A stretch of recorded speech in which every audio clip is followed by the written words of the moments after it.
Alright, hello everyone, good morning, welcome back to the show. I'm your charming self-proclaimed yet still humble host, Mukluk. Today we are back in Warhammer Rogue Trader, where last time we got a little bit of information on a possible gene stealer cult that is on our ship, and we need to find them and get to the bottom of this before they start a mutiny rebellion and kill everybody.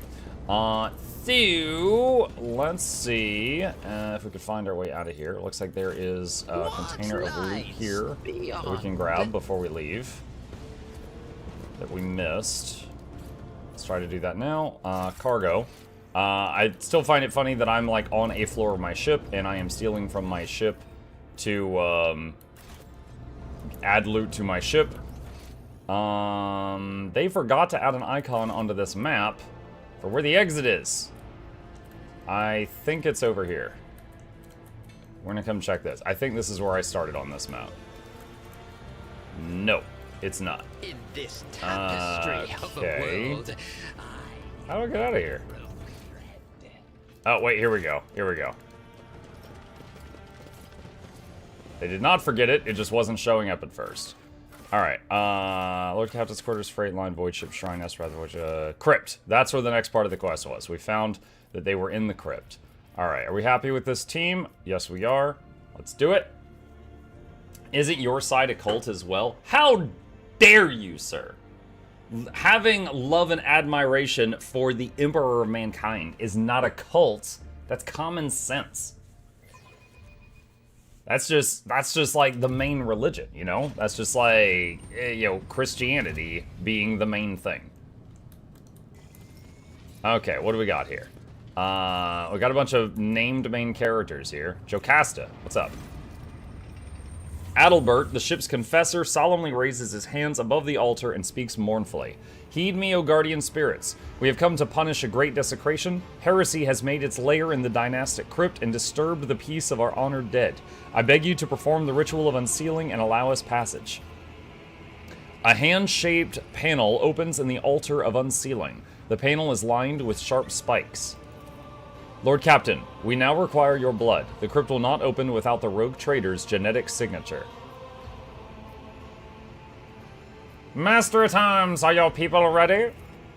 Ready as never before, your lordship. They are incensed by this profane intrusion and eager to exterminate the menace before the eyes of our departed ancestors. My enforcers will secure the side sections of the crypt to prevent any flanking attacks. Confessor Adalbert, I ask for your blessing before a righteous battle. May the Emperor protect his children who carry forth his cleansing flame. Hear the roar of chainswords and the bellow of autoguns, for they are his voice. Oft do I preach clemency to our noble officers, but this I say to you now, lay aside pity and show no mercy. Yes, chat, show mercy and pity on your days when things are calm, but on the days where you know, things are crazy, put that down. That's the lesson here. Place your hand inside the panel. Gene stealing cult. Not jeans stealing, not denim.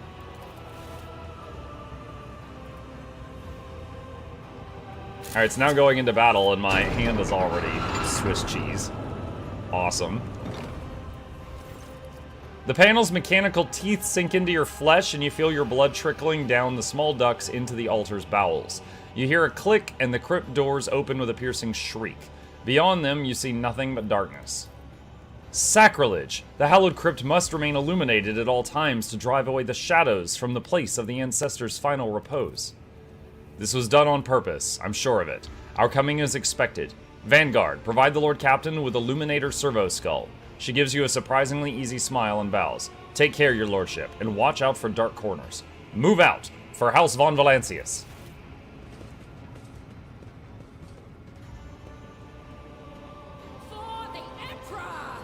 She just... Show you how it's done.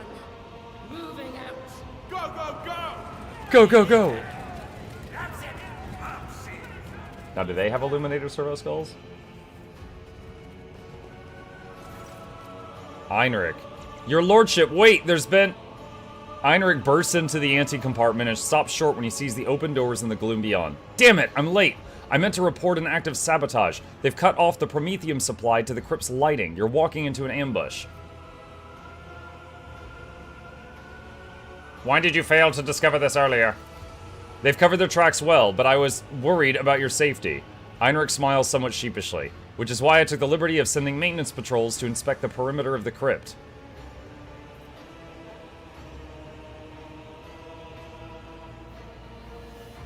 Wait, what? So does that mean Jocasta's group are going to attack the maintenance patrols? Because they're going around the perimeter. Well, no, they couldn't have gotten in there, could they? Because we had to use our blood to open it. Alright, I feel like the game is still setting up this guy to be, like, the traitor so much. Like, it's almost too easy. Like, it'd be obvious if he was the traitor, because he's always popping up for these things. Alright. Whether through darkness or well-lit halls, we're going in. I fear we might be underestimating the enemy. The Enforcers have already done it once. The Infernus Guild would join you in this fight if you would have it. To get inside, the Aberrations would have had to make a passage for themselves somewhere in the crypt's perimeter. No one knows the maintenance tunnels better than us. We could find this breach and attack the enemy from the rear.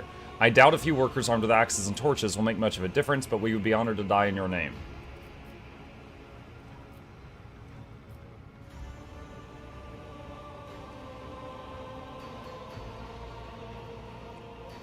Do not throw your lives away. Stay out of this. As you command. Please be careful, your lordship. Yeah, no, I'm not gonna arm this guy's group to the teeth. It's too sus. The Infernus Master and his people leave the hall. The doors of the crypt are open. It is time to step into the darkness.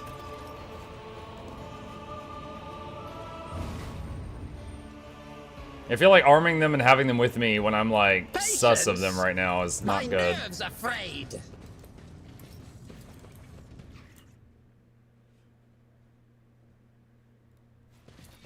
Alright, so going into the darkness against monsters that are going to try to eat our genes.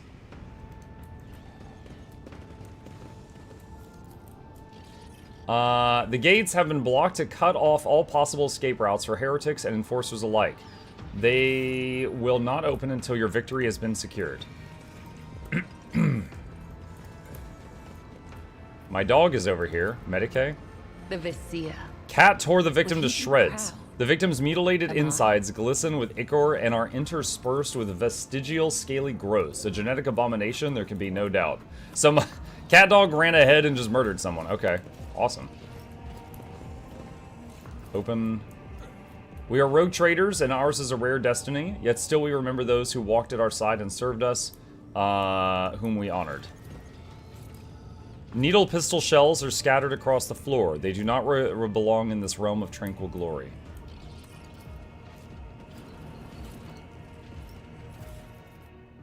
Master Duelist Gloves. Whenever the wearer scores a critical hit with a ranged attack, their next attack against any target automatically hits and cannot be parried or dodged.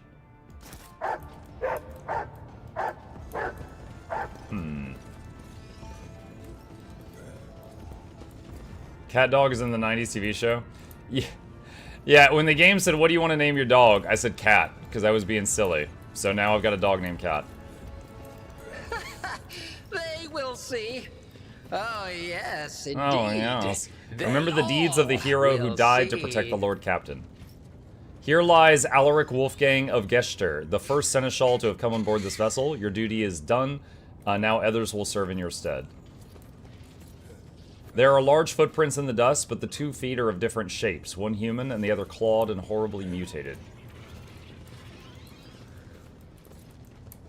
These bones of the dead should be serving the living. They could be used in rites or divinations, or as amulets. Why are they here, gathering dust and concealed from people's eyes? Cabela, what the heck? This statement is true. The remains could be usefully processed into corpse starch, and the premises refitted to house the vessel's systems. Corpse starch? The skull gives in and something clicks beneath it. Somewhere in the dark, a passage opens with a rumbling groan. One step at a time. Glory to the amidst diligent the servants of the madness. dynasty who have exalted the title of Seneschal. A black, vicious substance... Is this a horror game now? A black, viscous substance resembling partially dried saliva is slowly eating through the surface of the monument. Do we know when ANET is showing off the new Elite specs? A little less than 5 hours from now, and then I'll be covering it during the evening stream for people who can't make it then. The gate does not yield. The Luminator servo skull beam reveals the lifeless cable of the entry cogitator snaking into the dark.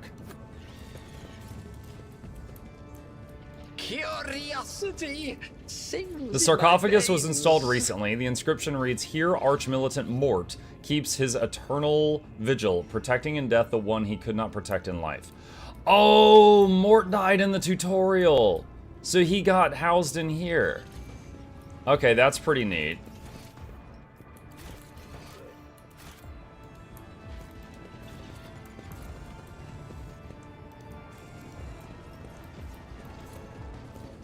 Prepare.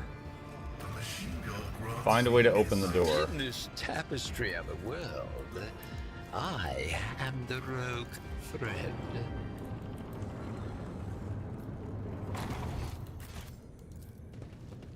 Main hall. Venom has entered the chat, yeah.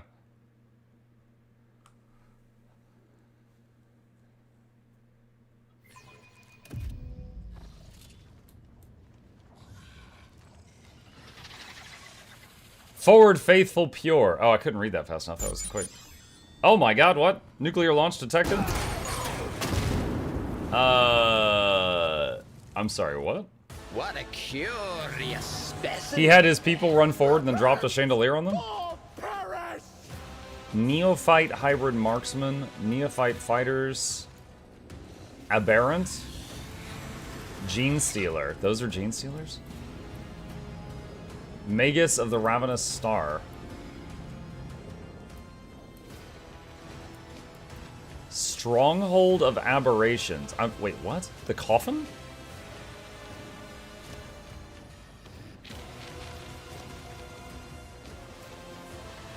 Okay. Wait, it has a bolt? Wait, oh, is there someone inside that that's gonna be, like, shooting out of it? They're, like, using it like a bunker or something? Alright, let's see what we got here.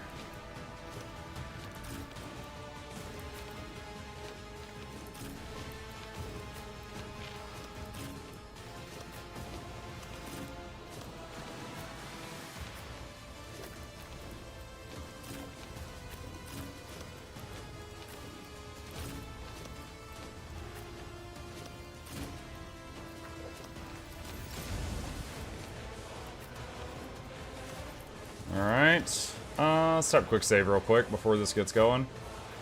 And give Heinrich an extra action. And my favorite starter, put regeneration on the whole party. Lord Captain. And then let's Isn't do this a job that. for the serfs? If I may. And put down some tactics areas. Put a buff I on am this a area. navigator, not a servitor. I want to confirm. Yeah, that worked. Okay. And then I could do 2 zaps. I think what I'd rather do for the start, though, is put a I'm curse not on that. accustomed to The being curse ordered spreads around. every turn. So that'll start bouncing around. Okay, it seems like they're about to Aim for the do a heart big, next time. big attack here. Will ascend. Pascal. Okay. 2 down and injured the sarcophagus. Setting target Live bait on parameters. Muck. Protect familiar unit. Combat is an equation. Shoot that thing. Your life is a negligible variable. Morning Mark Chat, how we doing? What's up, Lick? Why did that do 0 damage? You know what? Alright, let's do Machine Rat Communion. The scriptural Buff our party. is favorable. Alright. Jay's turn.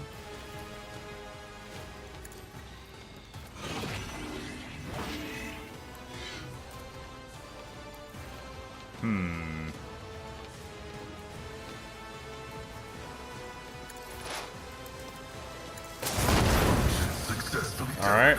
Whatever that's done, what that does, it's done.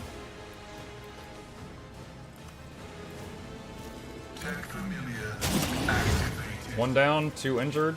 Oh, I need to not kill that thing before the curse spreads. Otherwise, it's not going to bounce around. But it's injured.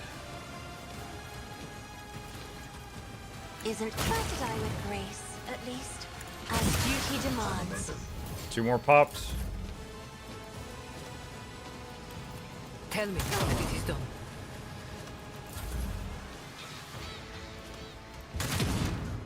Only the fool will An ascend. offering. Net is blood. cannon. I'm guessing that's going to slow us. Oh, immobilize. Oh, did they just root the people that need to move out of the red circle? Clever girl. Behold my artistry!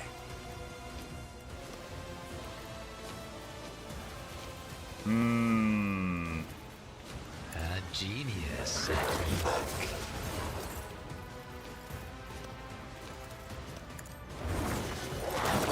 I don't want to run Muck off to start meleeing until I get,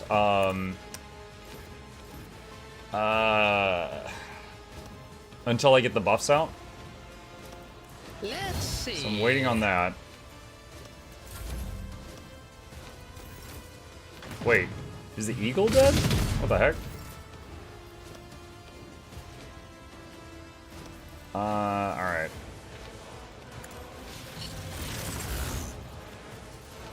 Naturally. I won't object to Like buffing up the party as For much the as I throne's can. glory. But of course, Lord Captain, I won't object to it.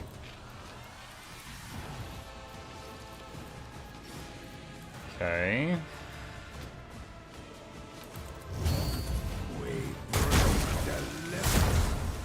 Lots of net cannons. Alright. Kibela. I am your blade and shield. Trust me. 1 down.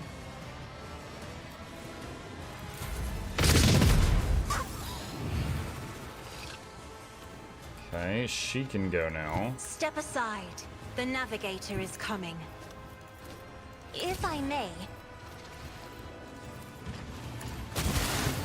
Zap him. another foe Zap painted him. black. Let's see, who else we got? I'm not accustomed to being ordered around. Setting target parameters. Wait, what? It lets him just teleport the corpse of the bird somewhere? So I saw that the buttons to order the bird were lit up. And I'm like, oh, I guess it's alive and I was mistaken. And then it just throws its dead body. Activating protocol. Overcharge. And elimination. Tech familiar activated. Okay, I used overcharge to revive it. ANET's talking more about lead specs today. They're doing a stream where they're going to be showcasing them. So they'll probably be on like a beta branch of the game and showing the gameplay.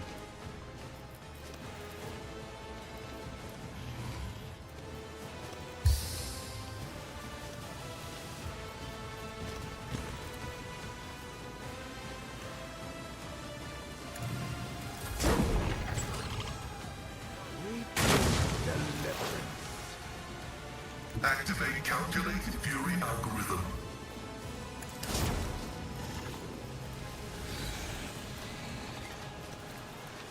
Let me see, does Muck still have the live bait buff? Yeah, he does. Alright. Abide in the blessed creations of the Omnissiah.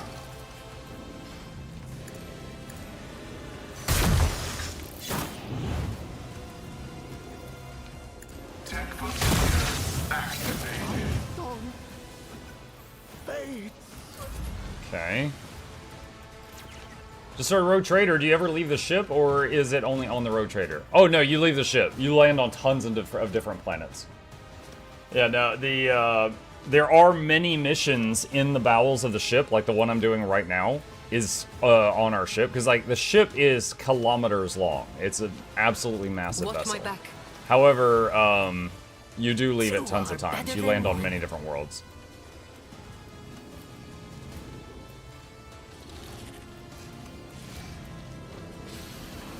I can with the right incentive. I'd like to, but I can't.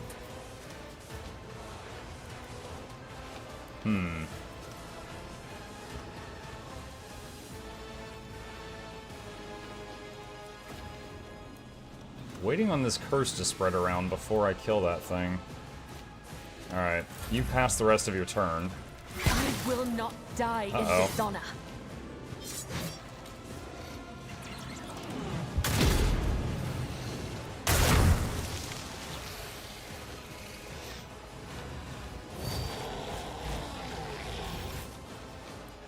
Alright, those two are curse.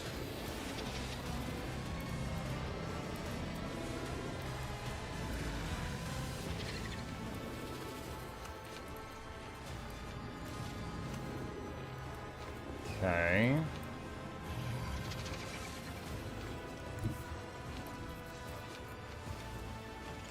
What if...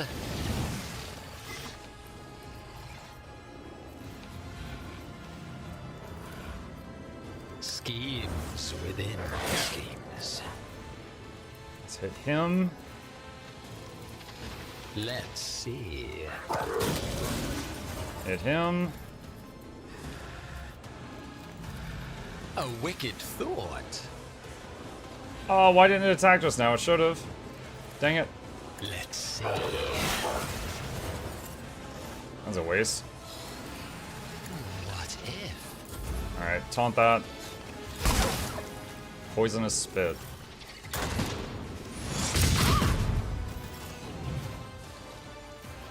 Alright, relocate. Do my bidding. Bird. And The Emperor is Move on forward. our side. Let's see to it. AoE heal the party. AoE resolve.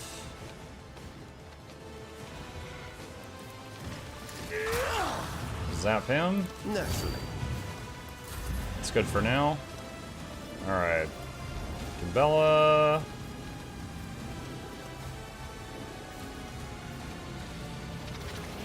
I shall not fail. As the Huge hit.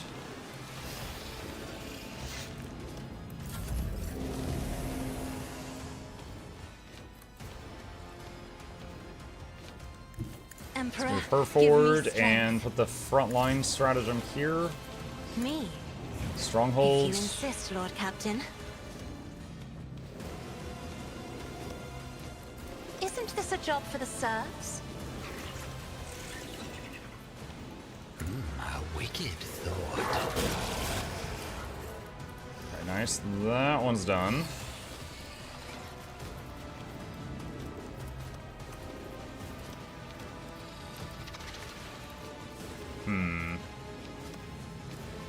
Hey, look, it's the tree. Let's put him on of standby with the last Great action point. work.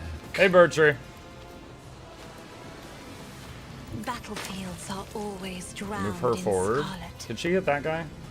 She can hit that guy. If I may, Start microwaving that dude. I am Give a her some hit navigator, points. not a Whoa! servitor. I'm not even sure what hit her just now. She got rocked. I heard a beep, beep, beep. I think there might have been something on the ground that I didn't see because of all the blood. Explorators know one route. Forward. Setting turbo collapses for Tech Familiar unit. Tech Familiar activated. Running binaric override.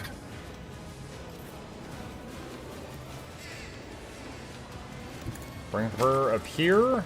Relocate the servo skulls. It's time for them to run, my sweet. Don't get too cocky. Ah, missed the shot. I can do that. Give Pascal another turn. That is an equation. Shoot him. Your life is a negligible variable.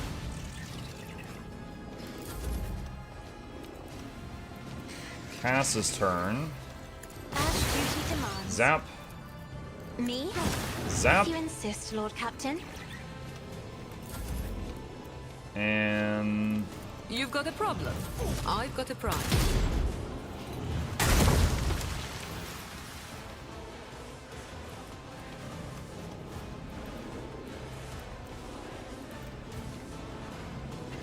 Schemes within schemes. A wicked thought.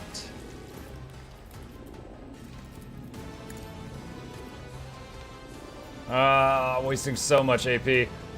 So I was like, dog, move to me and attack this guy. The dog moved to me and didn't attack. And I was like, alright, dog, attack that guy. And then he moved like here and stopped and didn't attack. And I was just like, ugh.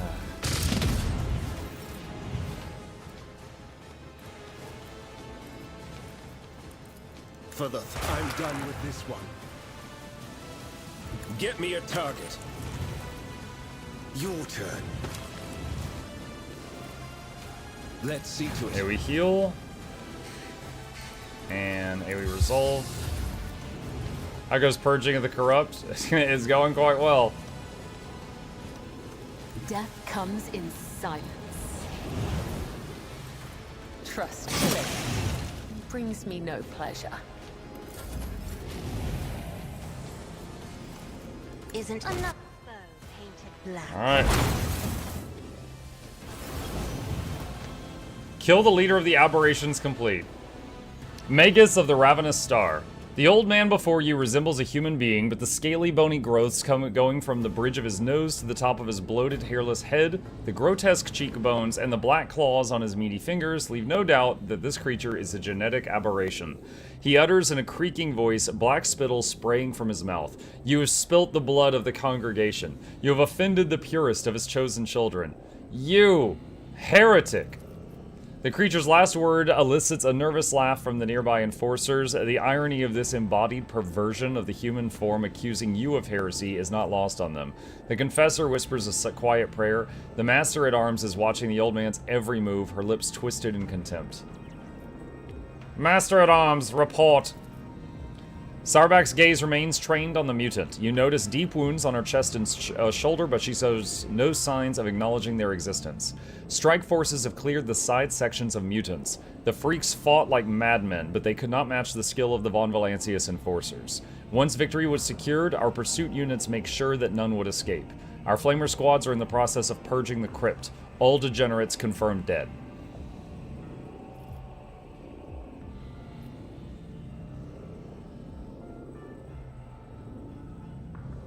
Adalbert, how much of the crypt has been desecrated?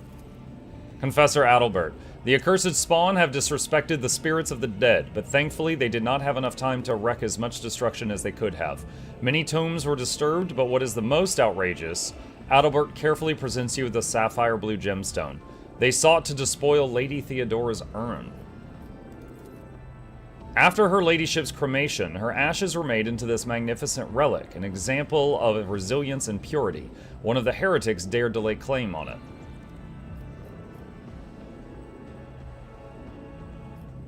Do all rogue traders have their remains turned into gemstones? No, not all. Tradition demands that the Lord Captain's body be burned so that no one could use samples of their tissue or blood to gain access to the ship's systems that require the rogue trader's genetic imprint. Makes sense. Lady Theodora herself once voiced her desire to be turned into a stone. Henceforth, the relic shall remain in my keeping. If such is your lordship's wish, I see deep symbolism in this duty. Lady Theodora's immaculacy. Plus 27 persuasion. The ashes of the other imminent dead, whose rest was disturbed, will be transferred to the reliquary chapel. Rites of redemption will be held day and night. Thousands of the ship's crew will be allowed to kneel before the relics and pray for the Lord Captain's health and the dynasty's prosperity. Bozer says, hey, Mika chat, what would be more beneficial to you, watching a past stream on Twitch or watching it on YouTube on Mukluk Plays? First of all, the cut and dry answer to your question is on YouTube, on either of the channels.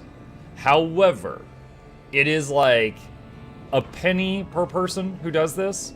So I really don't want you to watch a viewing experience that you really do not like for me to get a penny. Okay? Like, it adds up if tons, hundreds and thousands of people are doing it, right? But if you're like, I hate this platform, I'm gonna watch it because Mug says it, don't do that, If you, like, really prefer one over the other, please just watch it on whichever one that you like. Let's see. Well then, let's see what the ringleader has to say.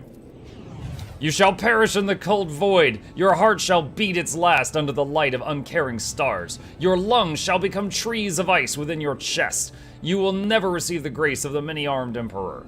The old man calls curse after curse down upon you with spiteful satisfaction. Nudge one of his wounds with the toe of your boot. The man doubles over, but it is not pain or fear, but burning hatred that contorts his face. Go on, torture me. I'll endure it all. My time may be up, but you are all doomed. I will gladly spit the words of truth in your face, and they will burn you like acid. In death, I will ascend to the hosts of pure voices, and I will await the day when you will pay for the shed blood of his children. It was you I saw in that vision. Are you the leader of this spawn? The mutant erupts in wet, slurping laughter. I am the herder of the pure. The many-armed emperor has blessed my mind with the ability to behold him, and I guided his children until you came and slaughtered us, heretic. Their loathsome tribe has spawned a sorcerer. Sourback grimaces in disgust, no doubt to help them brainwash more victims and swell the cult's ranks.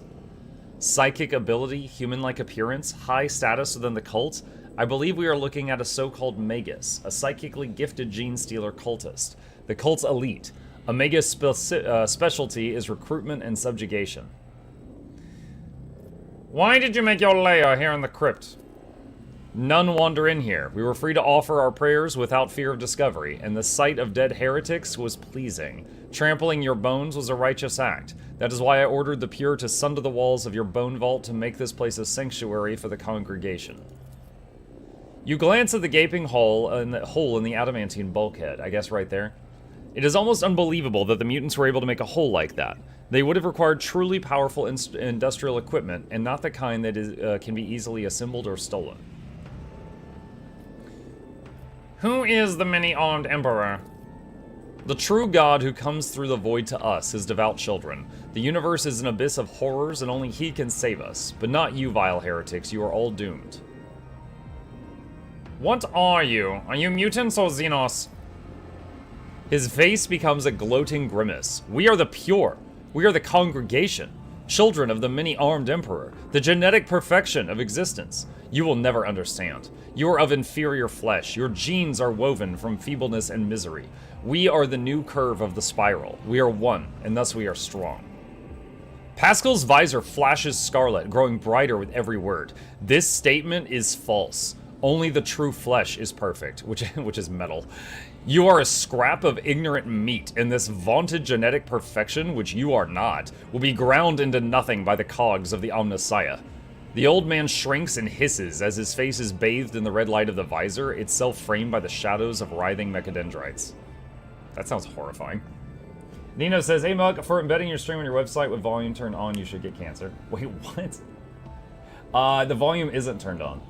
But, nice to meet you too. That's the first thing you've ever said in my chat. Also, there's an X on it. You can just close it.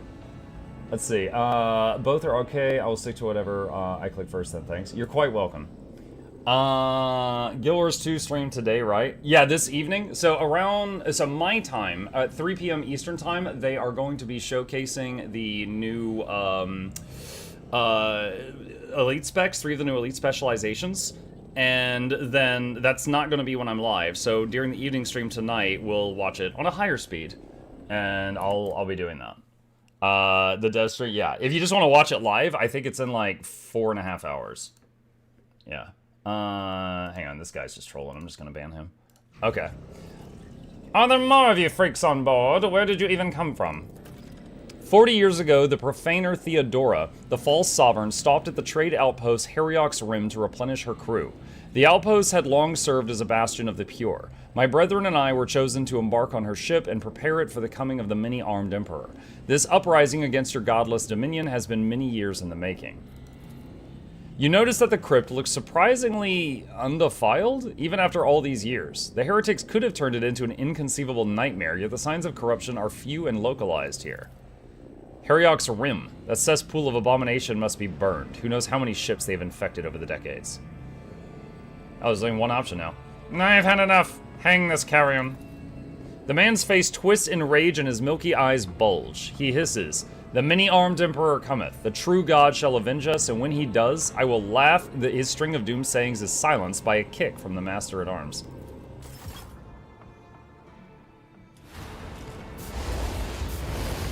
They're hanging him. This is yeah, they're sarcastic. Okay, just right here in this room with all of our. Why are they doing this here? This is where our like venerated dead are. Seems odd to do this here. Theodora's statue towers over the broken urn. Her gaze is confident and bold, as if she is challenging those who died. Those who dared disturb the rogue trader's rest. Biodagger, one-hand melee weapon, light. Each strike with this dagger increases its damage by 1 until the end of combat. Oh my god, that's so good. And what is this? Blood Burner, 13 to 20 damage. Exotic one-hand range weapon. Every hit from this pistol increases the level of damage over time. Effects suffered by the target by 5. Does not stack.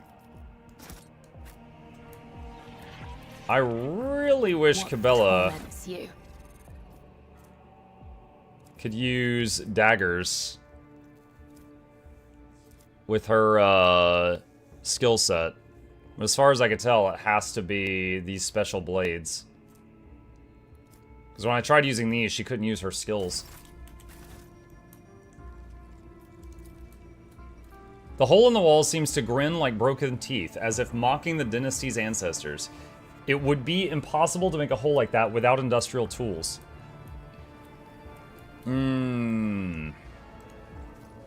Genetic aberration has sullied this temple of memory. I will conduct a vigil in the crypt to ensure that all corruption is expelled and the Emperor's light shines in his halls once more.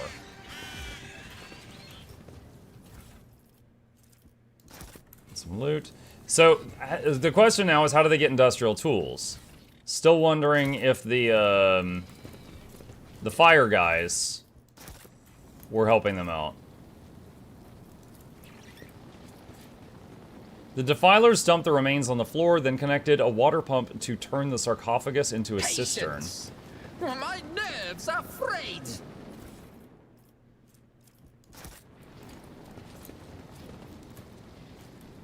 The sarcophagus belongs to the first rogue trader of House von Valancius. Merciless Times has erased their name from the stone.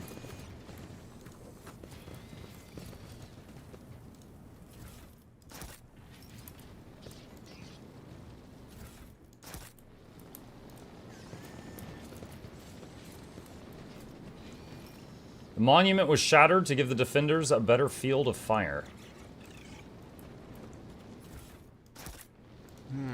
What lies beyond?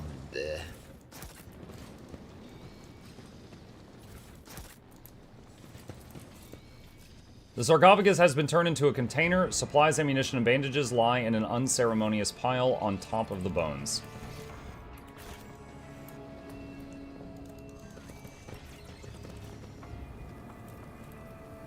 Okay. Now, I don't know if we're gonna go right into another fight after this. Of the Imperium's ignorance. So let's go ahead and do this level up now. Genius blossoms. Oh, how they fear the brilliance that eludes their narrow vision.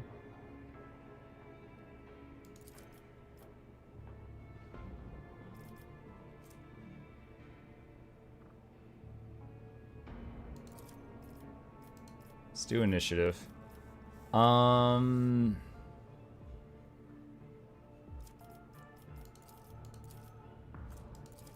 Probably carouse. Alright, and chaos.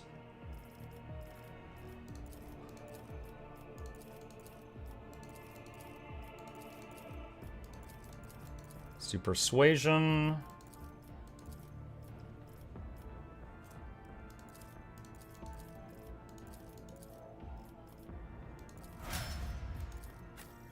Okay, Cabela.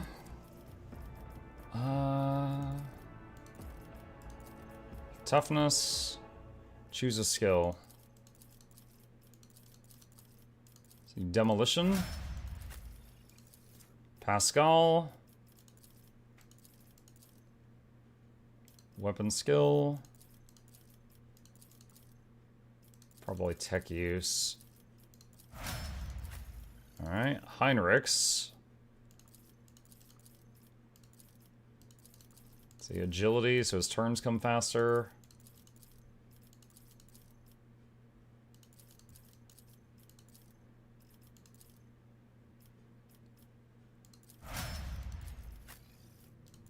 And J.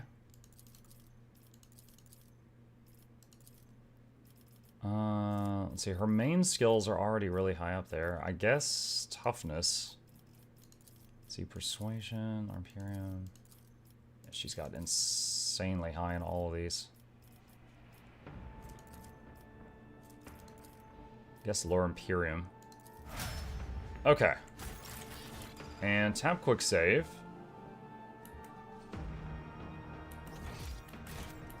Let's see. That's Confessor. How does Jocasta? Okay.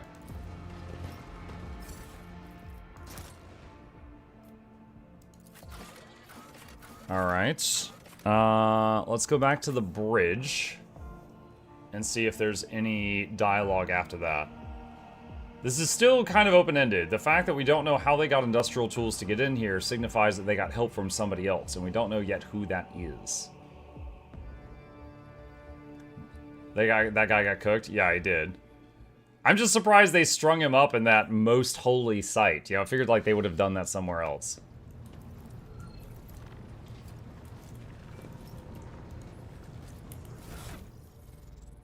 Let's see.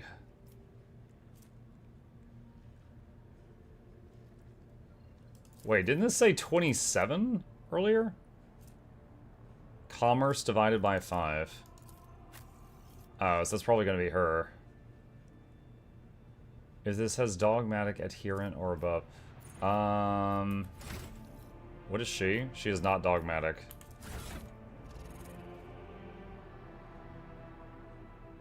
So for her is plus 27 persuasion. Putting it at 132. Cass is, so that puts it above Cass. Okay. Alright, let's take a look at the quest journal. The mutants are hiding at an ill-reputed trading outpost. Okay, so that's like go to another location now.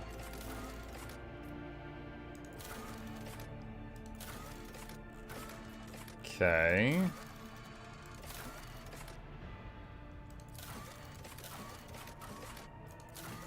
Alright. Let's see, there's Heinrichs. There's High-Fact Totem. How long till the stream for the elite specs? Like 4 hours. Let's talk to him. Want to do some trading. Navy. Get that shield. Need more profit factor.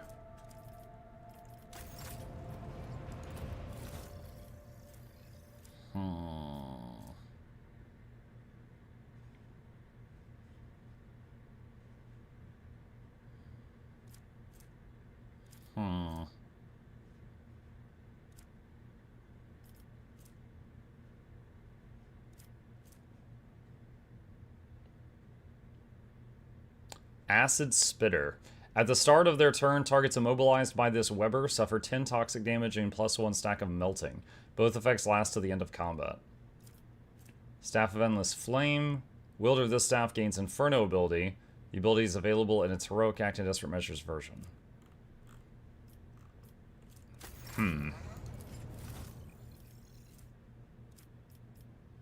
66 profit factor, holy crap. I did break my deal with them, so maybe that's why. Alright, I can take these.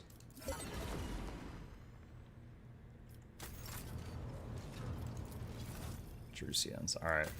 Not much I can do there until I get more profit factor. Okay.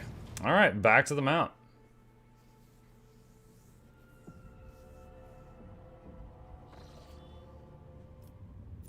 Alright, so we had finished on Kiava Gamma when all that went down.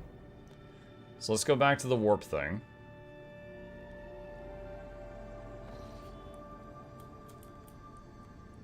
Alright, and let's jump here. Kibella's voice pulls you from going through a stack of reports. Daman Mukluk, I wish to see you. Meet me in the sacred crypt, where we destroyed the minions of heresy. It is important. Meet you in there? You're not supposed to be able to get in there. It takes my blood to get in there. Is something wrong? There is no threat. I have been granted a revelation, and I wish to show you something. Now that the crypt has been purged, there is no place better suited. Of course. I will be there shortly.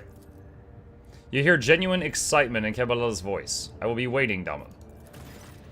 Lord Captain, we have visitors on the bridge seeking an audience. Your presence is required. But the goth girlfriend just called me down to the crypt. I can't talk.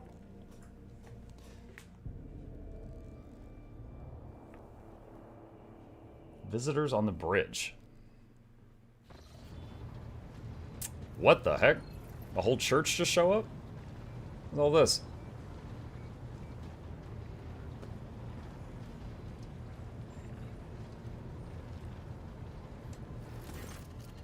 The high factotum bows low to you. Your lordship, if I may beg for a moment of your precious attention, I am elated to notify you that a delegation of high ecclesiarchs of the Adeptus Ministorum has arrived at your vessel.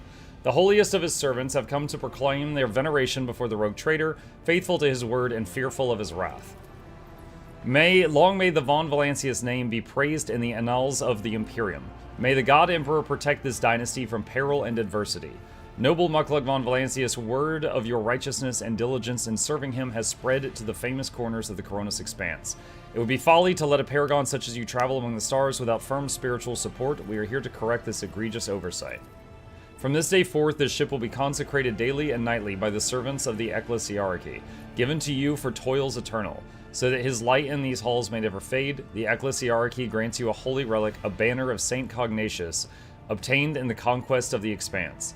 May this gift instill trepidation and reverence in the hearts of your subjects, and the altar created to bear it become a place of prayer for your senior officers. Does your lordship wish to witness the installation of the altar and banner? You would be the first to kneel before the relic and set the example of piety for the crew. I only have one option. It would be a great honor.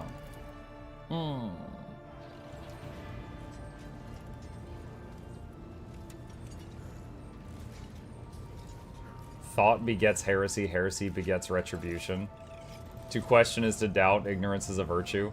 Ignorance is a virtue. My armor is contempt, truth begets hatred. Behind the glass of the altar lies the banner of Saint Cognatius, a relic left behind by one of the Imperium's greatest... text disappeared. And most mysterious missionaries who converted more than one world to the righteous faith.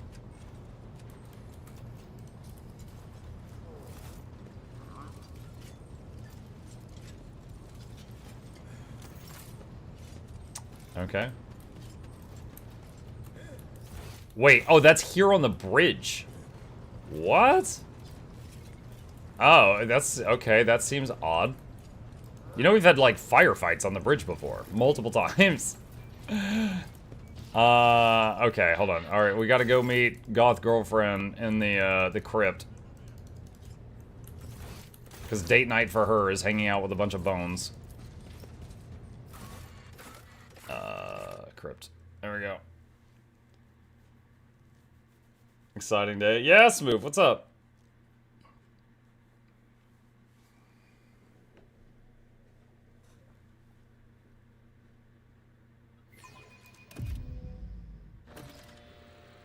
Kibella bows her head in a short greeting. Her eyes practically glow with anticipation. Within these walls, under the spectral watch of the dead, in the land that our deeds have cleansed of pestilence, I wish to take you on a journey. The ritual of finding light. What? She slowly brings a hand to your face and touches the corner of your eye. Sight is your ally and your foe. For it exists only to perceive deeds and be oblivious to intentions.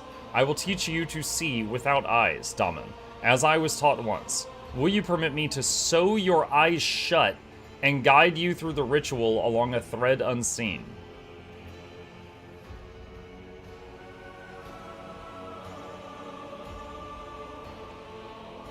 Sew my eyes shut? What, forever?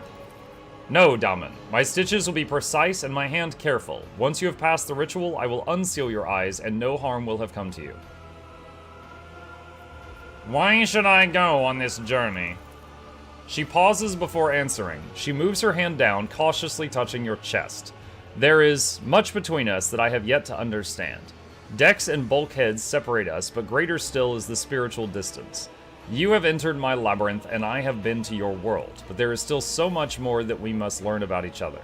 I am inviting you to walk my paths so that you may see into me and I into you. This is the, Dude, I thought she was gonna throw me her, I thought she was gonna show me her energy crystal collection or something. I didn't think she was gonna sew my eyes shut. Alright. I'm ready! In the gloom of the crypt, the needle in Cabela's hands could be mistaken for the flash of one of her blades. Close your eyes, Daman, and humble your breathing in a silent prayer to the Undying One. You've already seen her labyrinth? It was a literal labyrinth. Like a maze.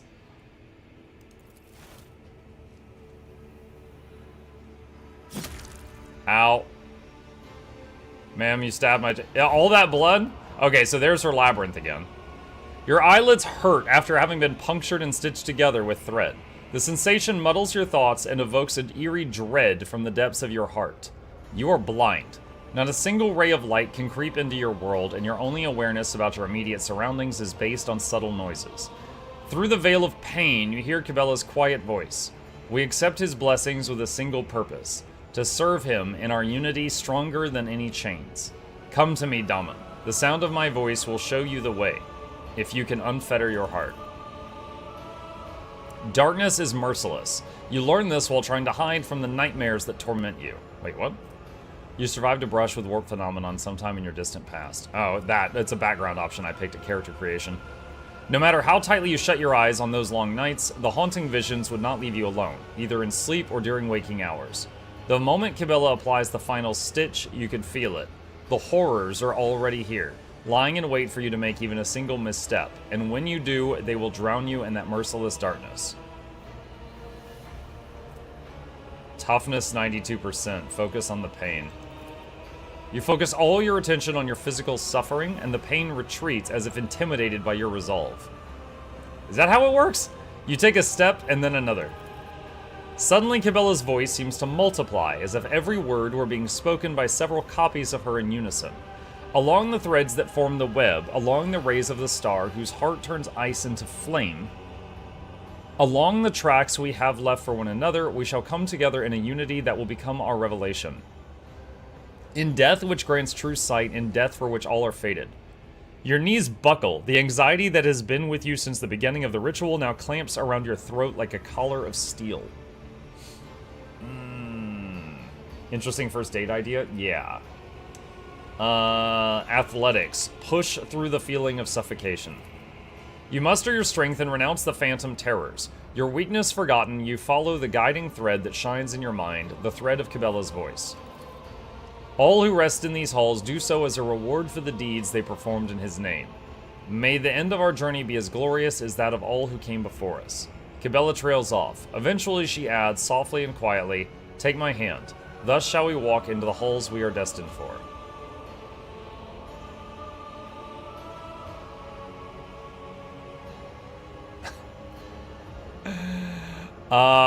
Take Cabela's hand and pull her. Trust me. Follow me. You feel a slight resistance, but then she lets out a trembling sigh and steps toward you, placing her hand in yours. A strange sensation comes over you, as if the two of you had found yourselves in a confined space, delirious from the lack of air and intoxicated by each other's warmth. You could see Cabela in a maze of dully flickering crimson lines beneath your feet. She exhales. It's wrong. It's all wrong. She squeezes your fingers. But I trust you. I'm coming toward you. The distance is fading away. The gloom begins to part as a razor-sharp blade cuts the stitches on your eyelids one by one. You feel gentle touches, your wounds sting a little, and at last, you can see once more. The dim light of the crypt blinds you so badly that Cabela appears as a faceless dark silhouette before you. She's a chain stealer! And once again, you have witnessed my truth, Daman. Cabela does not look at you, her gaze seems to be directed inward, or perhaps nowhere at all. Light has been found.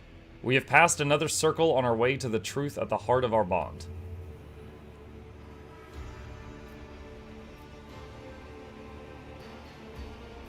It was a difficult ritual, but we did it together. She looks at you with an elusive smile. Yes, we did. That is how the ritual of finding light is performed. Not alone, but together, by those who are bound in his light and his name. You must return from Death's halls out into the world, and please, Cabela presses a hand to your chest. All that the ritual has revealed to you, keep it in your heart. It is your treasure alone. Okay.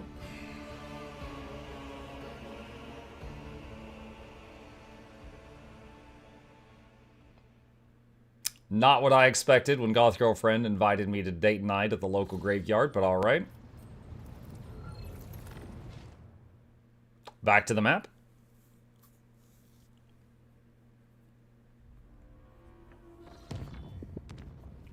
Okay. Up here? Lord Captain, the Lex mechanics assigned to the Astropathic Chapel are reporting significant drop in communications potential. This may be a consequence of the telepathic ritual in which your lordship deigned to participate. The enforcers report the choirmaster asked for an audience with the Lord Captain and has since locked himself in the chapel, refusing to let anyone in. As brazen as the audience request may seem, I cannot shake the feeling it is a cry for help. The Master-at-Arms reports a disturbance in the Foundry Bay. A certain Nemesite, an avenging figure beloved by lower-deck rabble, shot the commandant during a routine medical supply delivery and called on the vessel's serfs to fight for a better life. The rabble immediately plundered the medical storehouse and proceeded to smash other supply stations, slaughtering officers as they went. Nemesite has escaped, and the situation on the deck is increasingly spinning out of control. The Master-at-Arms asked permission to employ the harshest possible treatment, not simply to restore order, but to avenge the dead Commandant, as well as the fallen enforcers. Discover the details of the Commandant's murder. Nemesite's reason for the attack had to do with the widow of a respected foreman. She has delayed the queue by begging to be given medicine for her afflicted children, which the Commandant refused because her request exceeded the expenditure quota. The widow persisted and was given 10 lashes on the spot. That was when Nemesite fired the fatal shot that set off a mutiny in the compartment. Learn about Nemesite. The Master-at-Arms reports that this is the 4th Nemesite to operate on the lower decks over the past few years. The previous 3 were captured by enforcers, and each openly identified themselves as Nemesite. The public executions evidently have no effect. People continue to rally around their hero as soon as one emerges, and always believe in the invulnerability of their champion. The Seneschal points out that all Nemesites act in the same fashion. Whenever the rabble is feeling oppressed, they step forward, serving as the spark that ignites the fires of sedition. They target the officers most hated by the workers for their strictness and adherence to order, with every murder bringing cheers for them, the commoners.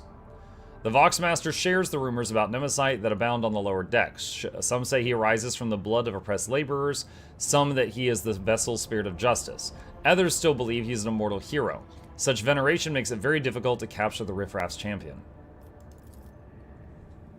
In the light of the discovery of a gene stealer cult on the ship, Heinrich von Kalox recommends paying special attention to the Nemesite story. The interrogator suspects that an escaped mutant is behind the incitement of the revolt. It is too similar to one of the tactics employed by these enemies of humanity. Request information about the Foundry Bay. It is a place of unbearable heat and poisoned air, where scrap metal is melted down into plates that are later used to repair and refit the hull.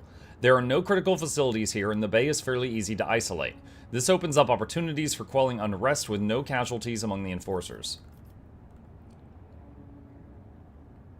Oh my god. You can crush the unrest by shutting down life support. I said I was gonna do a dogmatic run. Ruthlessly crush the unrest by shutting down life support systems. The people die gruesomely, suffocating in the pitch black and the icy cold, but the harsh lesson has been learned. The survivors bow their heads and return to work without complaint. Well, we solved that problem.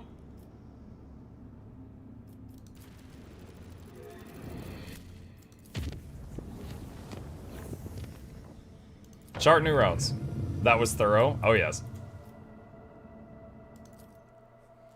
You're making me feel better about my heretic run?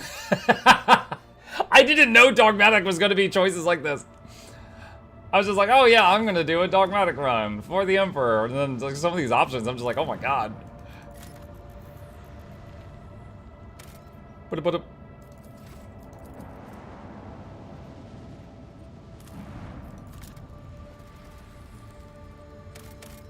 I have tons of plasteel. I have 35 of that, so I'm not gonna use an extractium there.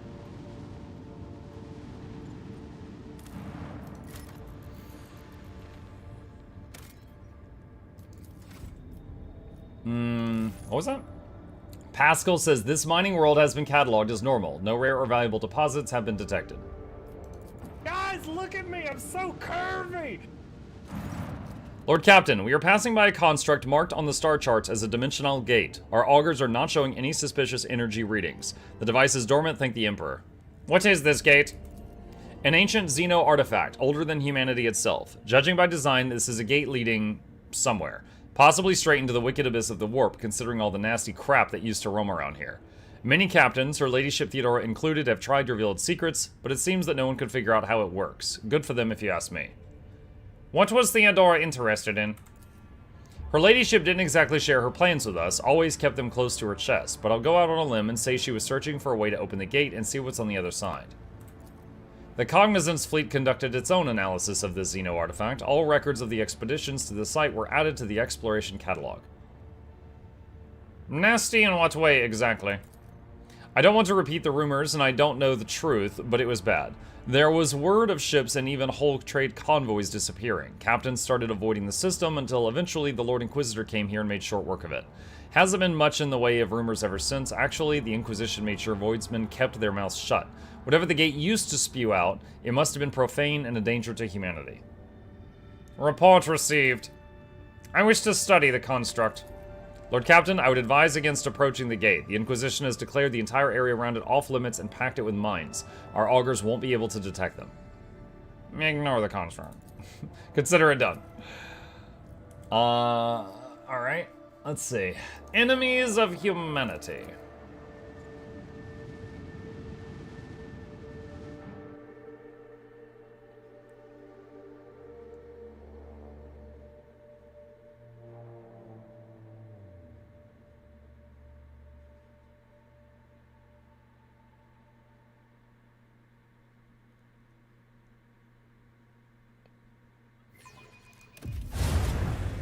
Okay, ship battle. What do we got? Bro, I haven't even had a turn yet. I've already gotten rammed? Oh my god.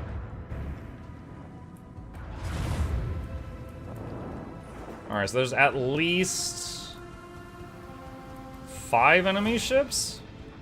Oh my god. Alright, destroyed that one, but it blew up right in my face.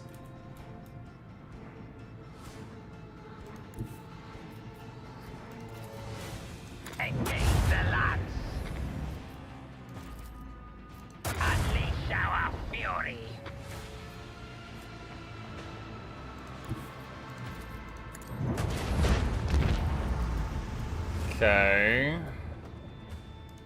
Point master, if you please. Deploy some drones.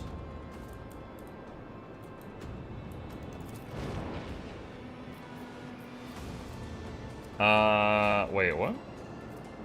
Shoot. This section. At the end of each turn, the most damaged sector of the flagship shields restored to 50% strength. Okay, good.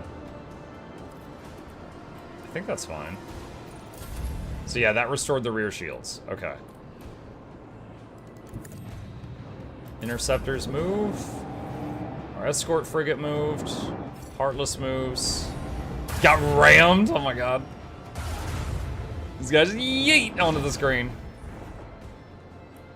Heartless taking a lot of fire.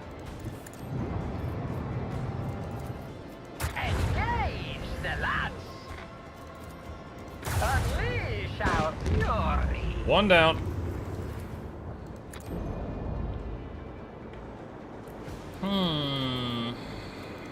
Warp wave on this guy. Ah, 1 damage. Sail upon the seas of void.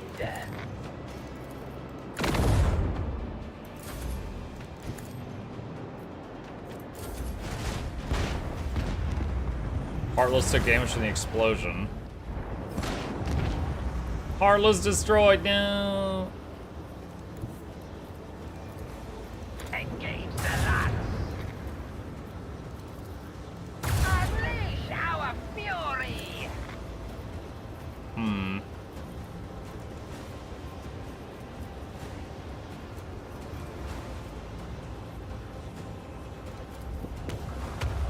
Shallow jump so we can use the side guns. The symphony of macro cannons.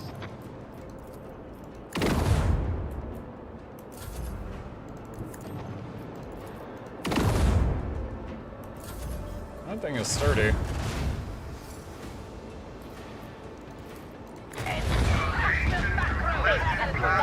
Another victory of two Nice. great dynasties. Galleon Ceramite Void Ship Plating. Protects 7 damage, a star, 3 points on the forehead. So my current plating reduces damage taken by 5 everywhere. This one is 7 less damage on the left and right, but only 3 less damage on the front and back. Probably keep my current one. Just got over more. What's up, Mr. Matty Man? Let's see. Repair. Void ship management.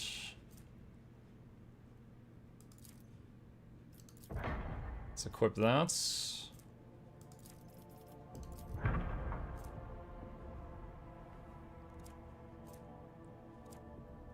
Okay.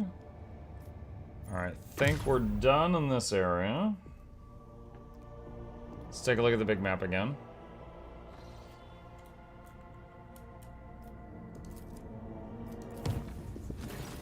Lord Captain, urgent report from the vessel's shrine. A group of unknown assailants has invaded his temple and plundered the incorruptible relics from your ancestors. What? Slaughtering devout worshippers as they went. The high factotum is among the casualties. What? The high factotum is among the casualties? Had Master Montag and Mr. Sarbak not arrived in time. Fortunately, Master Danrock survived and remains conscious. Why did you just say he's among the casualties? Albeit in great pain. He implores your lordship to come to the temple and hear his confession. And so it comes to pass. Cabela's somber voice fills the broadcast. I performed a reading of his tarot after the morning watch siren, but the visions went by the Undying One were too indistinct. I saw rivers of blood flowing toward the bones of the dead and a blurred figure laughing, treading upon the ashes of the fallen. It is now clear the Undying One desires me to follow the figure's tracks. Thus my hunt begins. Okay. Have to bring Cabela, which is fine. I like having her in the party right now. That he's a casualty does not mean that he's dead. It doesn't. Isn't the definition of a casualty someone who died? Hold on.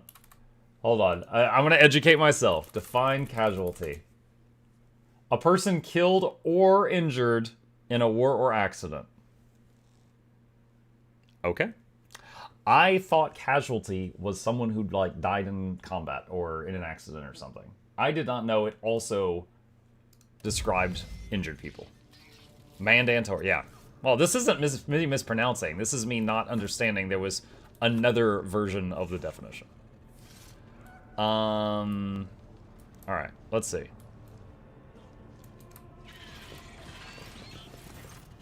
The Master-at-Arms is barking orders, Confessor Adalbert is murmuring a prayer, and the Infernus Master is circling the chapel with a keen eye as if watching for a threat.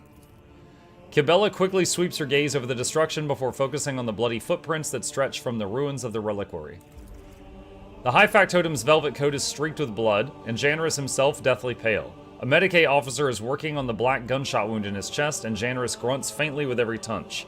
He focuses his eyes on you with tremendous effort. Forgive me for not greeting your lordship with a bow. I must tell you, Nemesis has stolen the great relic.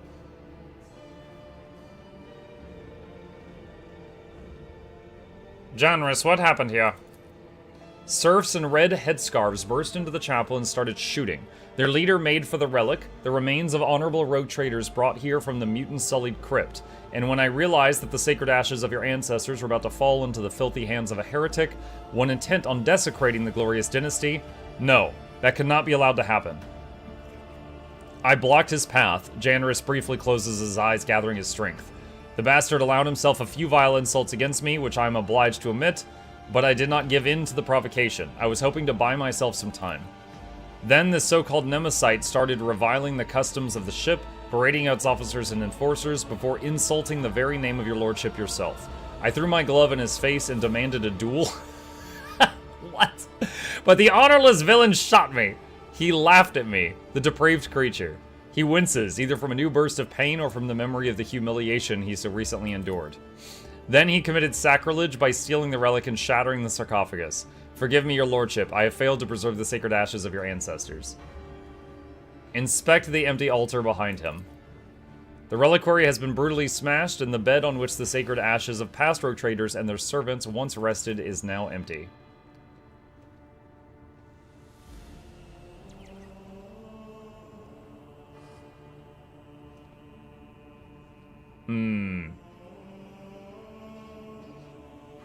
Dude, the number 5. Were you even trying? No, I'll feel bad. Hold on, Janarus. I will not let you die here. Proud to serve the dynasty. Janarus's thoughts are becoming muddled. The papers, your lordship. Have the clerk double-check the freight bills. I did not have time to get the seals. My will is in the left-hand drawer. This guy. How badly is the high factotum wounded? He is losing a lot of blood. The Medicae officer casts a worried look at you. I advise you to hurry. Master Danarok should be on the chirurgeon's table as soon as possible. I'm holding on, your lordship. Worry not. What matters now is that you recover the relic. The factotum groans as the Medicae officer pulls the blood-soaked bandages aside and shakes his head dolefully. Some miracle preserved Danarok's life long enough that he might address you. His fate now rests in the hands of the Emperor. May he show mercy to this selfless man. Heinrich, did you see the attack? I did not. I was on my way to offer prayer when I heard gunfire and ran as fast as I could. When I got here, I saw Master Danarok, and I think the next thing I did was just to press his wound and spout curses. Heinrich looks at his bloodied hands in confusion. So much for being a heroic repairman. I wasn't much use, was I? Nemesis. Yet another spin on that old wives' tale. This old wives' tale was blessed with amazing corporeality. Whoever the bastard in the red scarf was, he went by that name and spoke very impertinently of your lordship. He dared to threaten you and promise that for every dead serf from the Foundry Bay, 3 occupants of upper decks would perish. Despicable villain. Oh, because I turned off the life support? Yeah, I crushed the whole rebellion by just flipping a switch. So they're mad. Just another arrogant rebel, wrapping himself in a crimson rag and wreaking havoc for the adoration of the commoners. Not this time. No one has ever dared to raid the upper decks before. Never in the ship's history has the fury of the rabble been so blind and fierce. I will strangle this Nemesis with my own 2 hands! May the Emperor protect your... The factotum's eyes roll back as his enormous frame gives a convulsive shudder. The Medicae officer snatches a syringe of stimulant and speaks decisively. Apologies, your lordship, but we are taking Master Danarok away. He is unable to tell you anything more at present, and every second of delay could cost him his life. Master Danarok is coming to his wounds. Get him to the chirurgeons. I always thought that was a weird word. Chirurgeons. Heinrich watches the limp body of the factotum get carried away and chews grimly on the low stick that has appeared between his teeth. So what do we have so far? Master Danarok is on his deathbed. All the attackers are either dead or have absconded along with the sacred relic, and the witnesses all agree on this one thing. Nemesis and his accomplices came out of nowhere and struck suddenly. Only the throne knows where we can find these bastards now. Heinrich, how are you always here? We will find them. Sarbak's voice is full of terrible fury. We will turn this vessel inside out if we must. There is nowhere even a void rat can... There is no need. The blood's whisper will lead us to Nemesis. Cabela's words make the two exchange puzzled glances. The Blood's Whisper. Did you perform another divination? Yes and no. His tarot guided me here and told me of the evil that lurked in the shrine, but beyond that, the bloody path carelessly tread by the raiders will reveal the truth. With all due respect, Spinner, the enforcers have already questioned all the witnesses and compiled an extensive list of evidence, none of which tells us anything about how or where the troublemaker calling himself Nemesite might have escaped to. Kibella, tell us everything you know. Kibella sharply turns to face the crimson splashes on the floor and walls of the shrine. Her pupils dilate, threatening to drown her irises in darkness. Her expression turns distant, her voice becoming low and strange. This blood is drawn in a pattern of retribution. The one who spilt it appeared later. They moved swiftly and furiously, numb to their own wounds. An enforcer who was drawn to the gunfire and witnessed the sacrilege? Probably. As for this pattern, Kibella points to a barely visible chain of scarlet droplets, made in fury and desperation. The one who left it was wounded, but they did not flee. They fought back while they could, and then they retreated into the darkness. Kibella's eyes close as she falls silent, and then she exhales sharply and points a steel claw into the darkness of the maintenance tunnels hidden within the walls of the shrine. If the attackers have escaped through the maintenance tunnels, we can send in the enforcers after them. The technical corridors extend hundreds of meters in different directions. Nemesite and his men must be familiar with the tunnels and possess either map or guide. Without a clear trail, the enforcers risk getting lost and wasting valuable time, not to mention the fact that those narrow tunnels are perfect for an ambush. So we still have no idea where to find Nemesite. The tunnels are only answering the question of how he left. Now, Death will tell us where he was heading. She has got some creepy powers. Never a dull day on the mighty Bodie McBoatface. No. As if in a trance, Kibella leans over a body and peers into his eyes. He stinks of smoke. The smoke of singed coveralls, vile low sticks, burnt sacred unguents, and charred meat. She slides a pale hand along the dead man's skin and snakes it under the sleeves of his coveralls, which she pushes back to reveal a fresh burn, bandaged with a torn scrap of shirt. Her steel claws dig into the dead man's arm. Your wound holds the answer. You dressed it carefully. Not inside the shrine, before that. Something struck you, ripped the tissue apart, burned you, turned your hand into a worthless lump. It was not fire, no. Drawing a ragged breath, Kibella opens her eyes. The fury of the conductive charge. It has marked you, heretic. I recognize your wound, for I myself have encountered it on those I take to the other side within the plasma drive chambers. Sarback, gather the enforcers. We follow Nemesite's trail.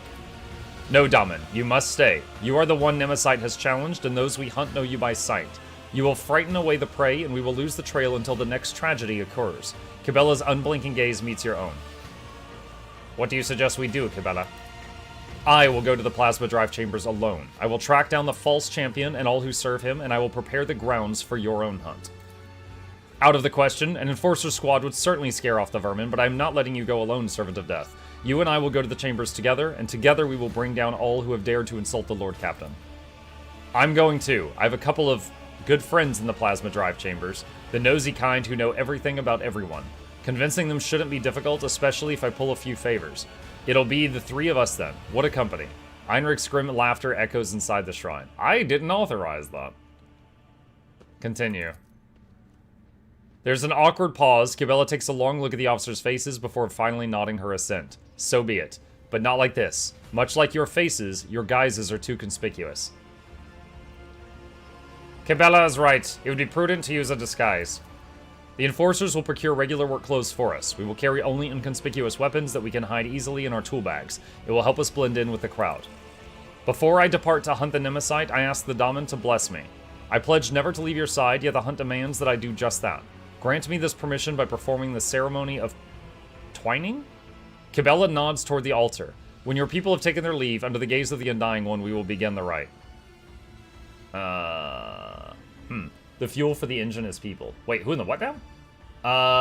The fuel... No, the fuel for the engine is like promethium, which is like gas and oil. No, there are some chaos engines that the fuel is people, but that's, you know, the work of the devil. That's bad stuff. What is this ceremony? The rite of blessing for the sacred hunt. With it, the Daman cast their shadow over the rite of carnage. Under your benediction, I will strike harder and tread more softly. Very well. Let the ceremony commence. With your permission, Lord Captain, the Infernus Master and I will take our leave now and set out to prepare for the descent into the chambers. We dare not intrude, your lordship. Sit down now, Daman, and listen. Let the ceremony of twining begin. Under a finely honed blade, Kibella carves an intricate symbol into the floor. She then produces a small bundle wrapped in incense-laden parchment and sets it alight. You are my Daman. I am your blade, and I am honed by your blessing. My arms are strong while your will is strong, and as long as the Undying One hears my prayers, my feet will go unheard. Her blade kisses her palm, and dark blood begins to trickle and spread over the bottom of the ritual cup that has just now appeared in her hands. With our blood, with our will, we shall spin a scarlet web, the symbol of the hunt. May it herald our prey's demise. Kibella puts the dagger into your hand, and you suddenly feel how heavy your eyelids have become. Your heartbeat slows inside your chest. Her words linger, then rush through your mind in a deluge. The heavy scent of incense envelops you and makes your head spin.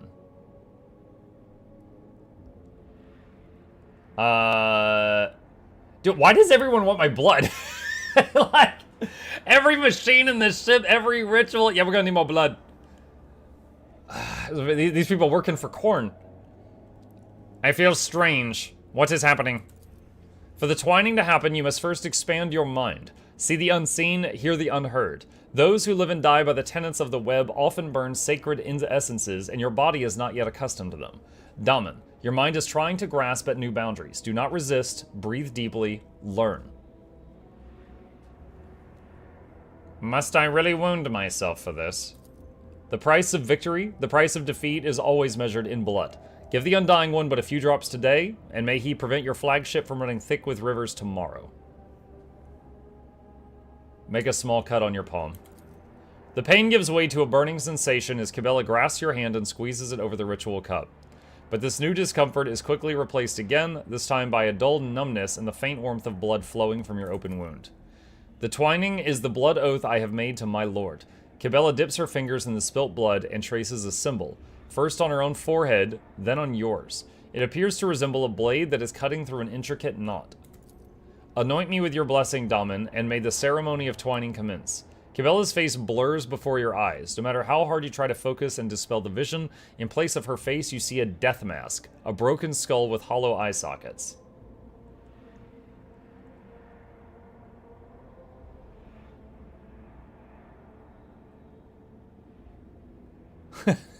I bless you, and so on and so forth.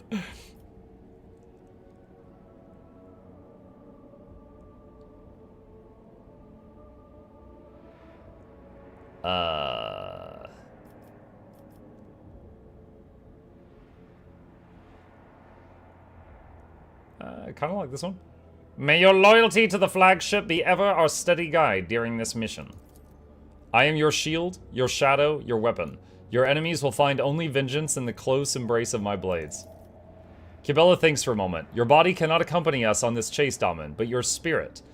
There's nothing your spirit cannot do. The twining is complete. You and I are now bound by blood oath. Think of me while I hunt, and as will I think of you. Become a thought flowing through my mind. If the Undying One is gracious to us, he will send you dreams. And in those dreams, you will see me. If he... Oh, I'm already doing that. If he is more gracious still, those dreams will be truthful.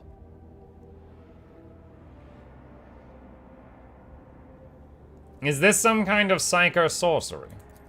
She snaps in irritation. Do not sully your lips with such suspicions. We are neither witches nor accursed sorcerers. We are his votaries, and for our true service we are thus rewarded. This is no profane psychic art, but the blessing of the Undying One, bestowed upon the spinners of the blood-spun web. A thin thread of spiritual kinship that connects the fates of the Domini with those of their shadows. I trust you, Kibella. Let us begin. You perceive a faint smile from beneath the death mask. Kibella hands you the cup and begins tracing her finger around the bottom while whispering a prayer. Watch now, Daman. What does thy seeing eye behold in the converging patterns of blood? She draws your attention to the symbols she has inscribed. You see shifting images in the blood, a spider crafting a fine web, blurred shadows that could resemble either a swarm of void rats or an enraged hound, crossed blades, a card of the Emperor's Tarot, but as soon as your gaze lingers on any of them, reality bleeds through the fluid shapes. Soon your spirit will be able to follow me. I will bid the servants to carry your body to your chambers where you will not be disturbed. Wait in silence and safety. For me, the hunt has begun. She's like, oh boy, here I go killing again. Cabela's footsteps fade away, melting into the same impenetrable darkness in which your consciousness is extinguished. Okay. So now I'm gonna go take a nap and dream about killing people?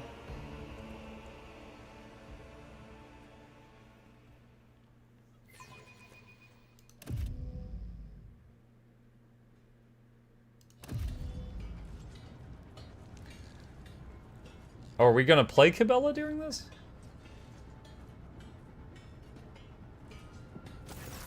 Stale air, oppressive no- Oh, look at her portrait. She's got the mask back on now.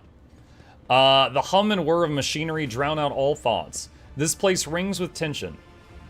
Is it the powerful energy coursing through the cables, or have the wails of the workers merged into a cacophony of indignant whispers and desperate prayers? Lost, mired in petty troubles, unmindful of duty, their voices creak as if covered in dust, and their eyes are dimmed by the endless drudgery and lack of light here on the working decks of the Damon's great ark.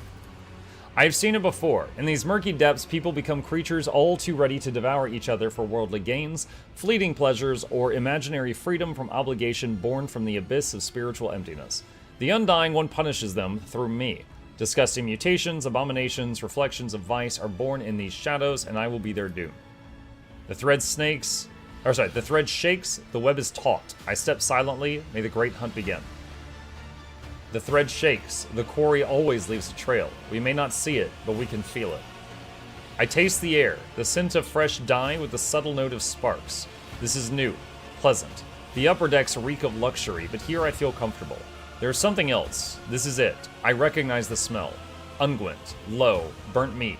Just like inside the shrine, the time has come to spin the scarlet web. The web is taut. Know the hunting ground. To find the enemy, I must listen. Inhale. Exhale. Inhale. The rhythmic beat of engines and pumps. That is the ship's breathing. That is the ship's heartbeat. Is it strange that I feel at home among the workers of the lower decks who pass their time like the living dead? Warmth spreads upon my chest. I like to think that it is the connection with which the Undying One is bound and my Daman fates together. Cannot talk. He has blessed us and we hunt as one. I step silently, darkness is our ally, merge with the shadows. In the twilight of the chamber, barely illuminated by flickering candlelight, I become like them, the lost mired servants. They will become unwitting allies in my hunt. Their hopelessness, their desperation, their thirst for survival will become tools for my use.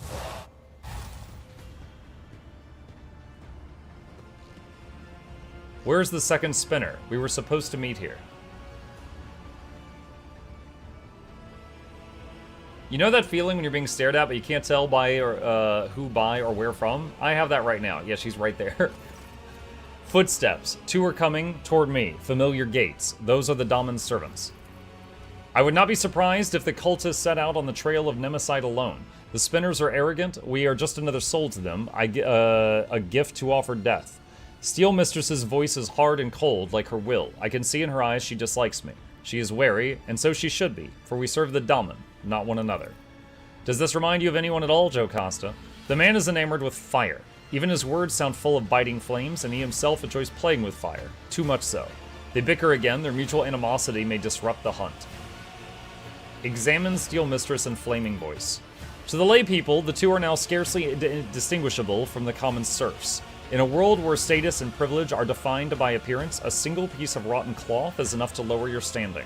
We will become spectral hounds and follow the trail without drawing attention. Step forward. I am here.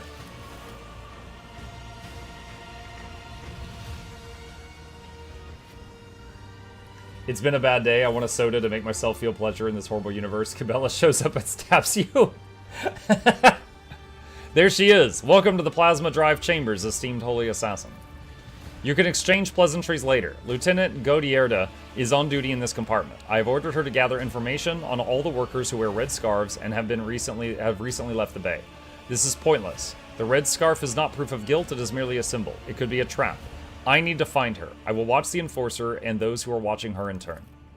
Your enforcer knows nothing about life in this compartment, I guarantee it. I have a better source of information, good friend of mine who knows a lot about delicate matters. If it would be all too easy to get him to talk, he's terrified of pain and death. Only the faithless fear death. I will not trust him. Let him trust me so that his trust may become a snare for my hunt. I cut them off with a gesture. Their methods of hunting are not mine, but I take the grain of truth from their words and weave it into my plan. We need to provoke them into making a move.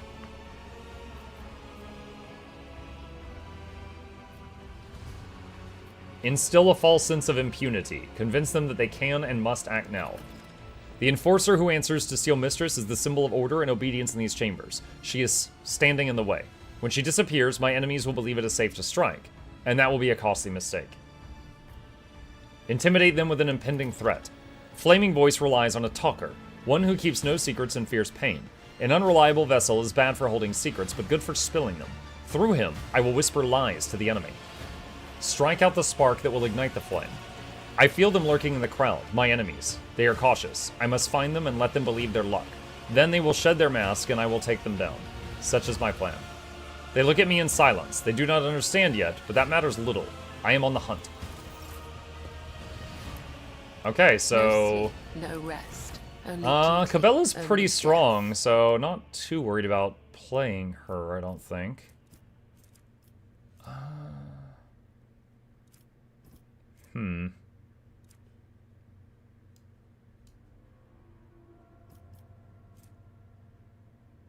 Yeah, I really wish she could use her basic attacks with daggers, but she can't.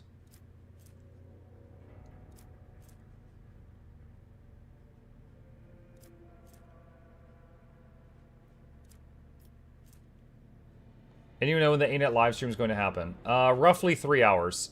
And then I'll be replaying it later tonight and covering it then for the late night folks.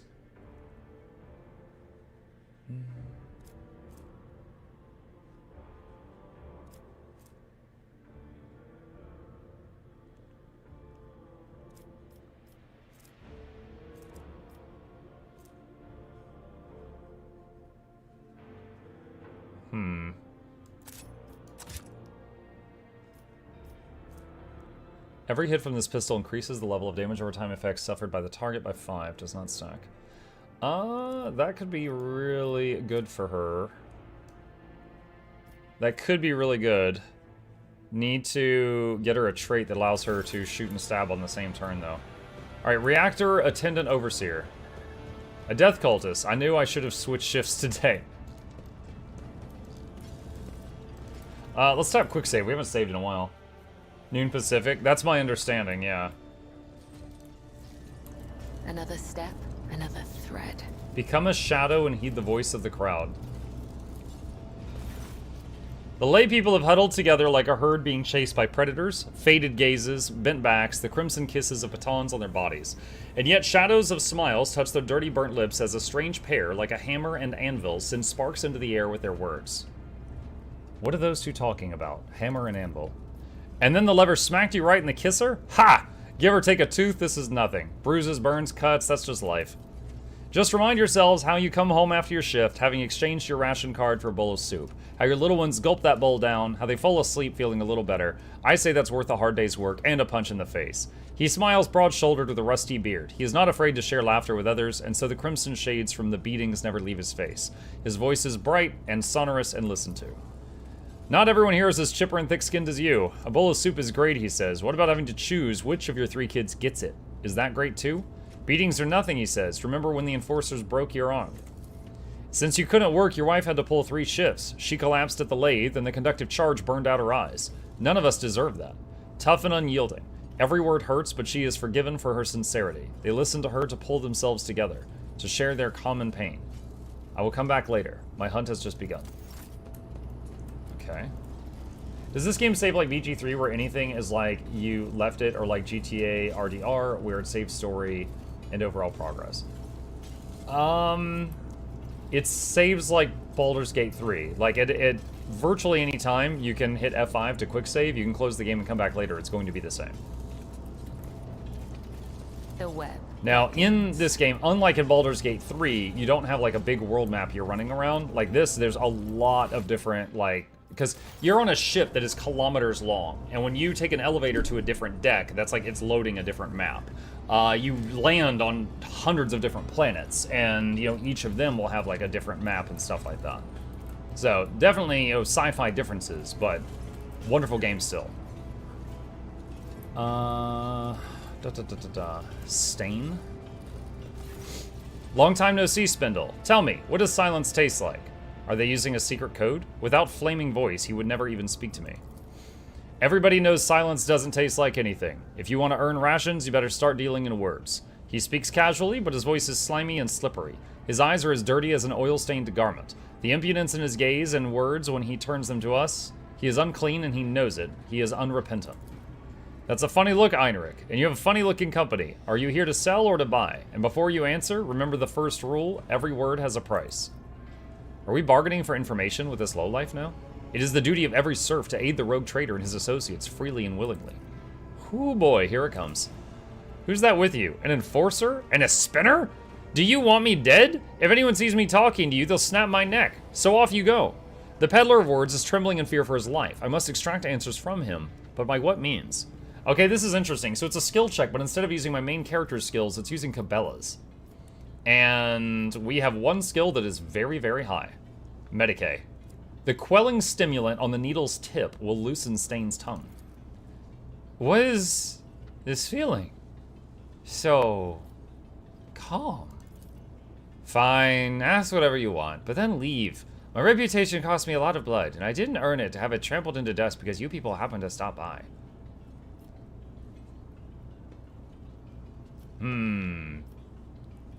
Where do things stand on the plasma drive chambers? Speak briefly. Speak sense. There's a bunch of workers in the far corner who now gather between every shift whispering to each other. They don't invite me. They say I talk too much. Well, if they're scared of my tongue, that means they have something to hide. And of course, everyone's talking about Nemesis. Sure, the foundry and the chapel were big, but he's been helping people all over. A lot of folks are sticking with him now. You can knock my teeth out if I'm lying. Don't got many of those left anyhow. But I'll tell you this, even if someone finds out, they won't rat him out. One glance is enough for me to see your true self, Stain. You are a liar and a manipulator, peddling other people's secrets and not knowing how to keep your mouth shut. You will become the bait, sowing confusion among the minions of Nemesis who hope to wait out the lockdown. They think they have enough time? I will deprive them of that confidence. Set up the snare. There will be a raid soon. Be careful. I warn you in appreciation for your cooperative nature. What are you... That information is not meant for his ears. Really? I see. Well, if that's all you wanted, can I go? Go, Stain. Be my herald. It is difficult to admit, but I do share the Master-at-Arms' indignation. We came here to get information about traders, not reveal our secrets.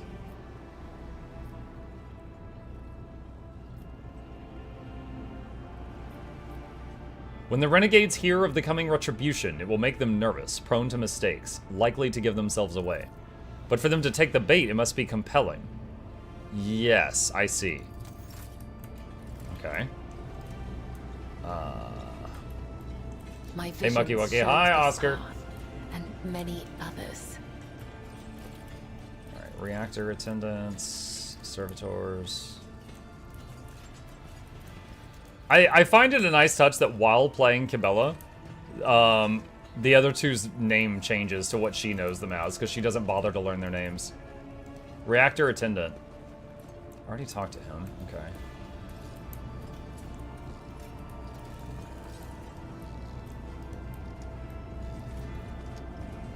Become a shadow and heed the voice of the crowd. The lay people have huddled together like a herd being chased by predators, faded gazes, bent backs, and crimson kisses of batons on their bodies. And yet, the shadows of smiles touch their dirty burnt lips as a strange pair like hammer and anvils and sparks the air with their words. See if anyone has fallen into my web.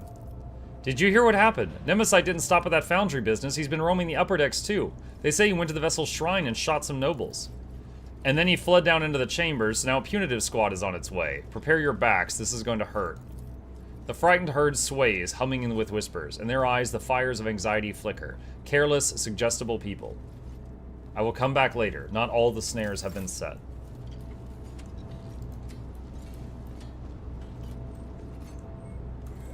Engines here, technomats.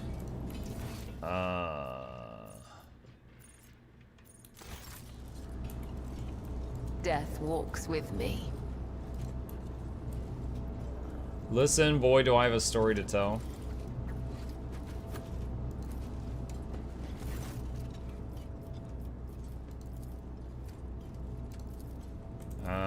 This is a repeat. Okay, what else? What else? Engine seer? The tech priest is so absorbed in prayer they don't notice you. Reactor attendants. Technomats. Lay people interfering in the operation of the sacred mechanisms disturbs the machine's spirits. The name of the Omnissiah, refrain from any further profane acts. Yo, my bad. Follow my steps. Whip. An old burn spread across the body in a scarlet blotch. A look of contempt. A heavy baton covered in blood and symbolizing boundless power. Like a fierce leather whip, she lashes with both her hand and her gaze. What are you looking at, you beggars? You finish your shift, you go to the barracks. You start your shift, you check in with the foreman, and get to work before Matilda comes to pat you on the back. And Matilda, I presume, is that wonderful, not at all intimidating baton on your belt. I guess our disguise is working, but I would rather not spend the next few watches in the med bay because of a misunderstanding. His breathing is quickened. Flaming Voice always makes jests when he's nervous or irritated. Do enforcers infuriate him? Infernus Master? Master at Arms? Apologies for not recognizing you, ma'am. Godierdo, we are conducting an inquest. Answer the spinner's questions. I hope your report will be useful. Awareness only 45%. Whip, what can your scars reveal to me? Success! Ooh, we won the coin flip. Day after day, she watches the serfs labor away, exhausting their last vestiges of strength, and there is no compassion in her eyes. They are simply a resource that she is commanded to use and then discard. She hates them because she blames them for her pain, her wounds. Nothing is unimportant during the hunt. Tell me what you know and I will listen. A group of workers wearing red scarves were seen in the compartment just after the attack on the shrine. The foreman stated that they were at work on the freight line. No gunpowder on their clothes, no fresh wounds. Too many of them have started wearing red masks and it muddles the trail. But we also found some red scarves and bloody rags in one of the shredders only shortly afterward. We sealed off the exits and reduced the air supply to the maintenance tunnels to absolute minimum. Now you can't stay in there longer than a few minutes without passing out. There's no way the bastards could have left the plasma chambers. They are definitely in here somewhere. Like snakes, the servants of the Nemesite have shed their skin. The red scarf is a distraction. Let the enforcers converse. I will keep an eye on those around us. The workers hide their eyes, but I can hear the murmurs echoing through the bay. There's an impotent rage in their hearts directed at Whip, for she is the embodiment of the very order they despise. But why do they not realize that the enforcer is a shield as much as a lash? Some of the people I escorted to the other side looked at me the same way in the past. I did not understand, but now. Do the lay people see spinners performing their duty to the Undying One, or enforcers performing theirs to the Dominus monsters? Do I sense the touch of his will? The Undying Emperor wishes to bestow revelation upon me in this trying hour. Let his tarot show me the way. I breathe an essence made from the ashes and blood of the faithful. It enlightens the mind, granting it the grace of reading his signs. A wave of epiphany sweeps my thoughts away, pulling me into a blessed trance. My fingers move of their own accord over the sacred deck and draw a card. It is the Martyr. I see a tear of blood wash over the pale features of the image, and they shift, becoming Whip's face. Martyr will be Whip's? I mean, Whip's gonna die? Muck, are you excited for the deep dive for GW2 Day? I sure am. I'm not going to be live when they are doing it live, so I will be watching it later this evening for the late night crowd, for those interested in that. But you're able to watch it live when they reveal it in like 3 hours, I think. A portent from him, the Undying One blesses me to take Whip. The minion of Nemesite fear her. When her soul is delivered to the Undying One, the traitors will feel invulnerable. They will crawl out of their holes and fall into my web. Wait, I'm sorry, is she saying, oh, I should kill this guard, and then the traitors will feel like they can't be stopped, then they'll show themselves and I kill them? That's a very mean plan. I know how Whip's thread will end.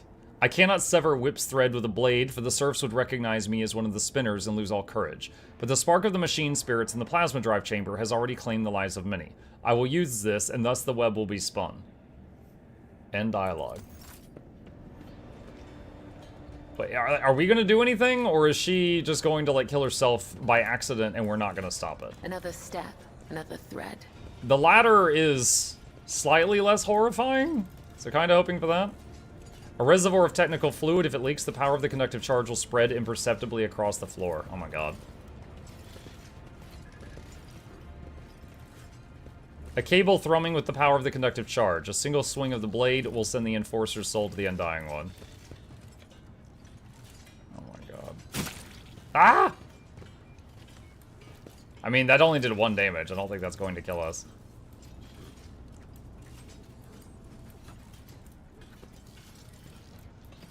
And the other two are just watching me set this up.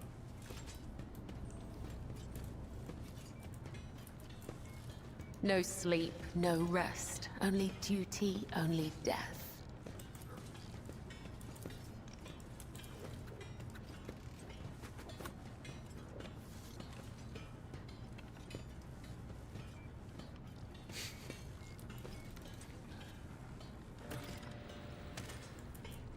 Damn it, why did it have to be Gaudierda? I don't know why the Emperor ordered you to kill her, but we must see to it she did not die in vain. And just like that, she's gone. She will never know why she died for. Meanwhile, the spinners go on passing whatever judgment they please. Aim for the heart next time. Okay. This is one hell of a plan. I see you lot have taken off your red scarves. No longer feel like playing Nemesite, do you? The lay people are huddled together in a pile of sweltering bodies, filthy and battered by the Enforcer's batons, reeking of sweat and disease. Their hearts pump blood faster and faster through bulging veins as two of them send red-hot sparks into the air with their words like hammer and anvil. Your plan appears to have worked, Spinner. The air itself is charged with something, and it is not the conductive charge. The serfs. They are stirring. Listen to the rapid beating of hearts. The lay people are frightened, angry. They feel the impunity that sprouted like a weed upon Whip's demise. They feel the threat crushing them from the upper decks, both imminent and inevitable. What are they talking about? Hammer and anvil. I can hear their whispers, insidious and deafening. No longer do they laugh with the others, no longer do they pretend. The Enforcer is dead, and punishers from the upper decks will soon follow Nemesite's trail. This is our chance. We need to act. This is it. I can sense the prey is close. They have little fear of giving themselves away anymore. They need a spark to ignite the flames, something that will convince Nemesite's followers that they are strong and that the Daman servants are diminished. Wait for the right moment and light the spark.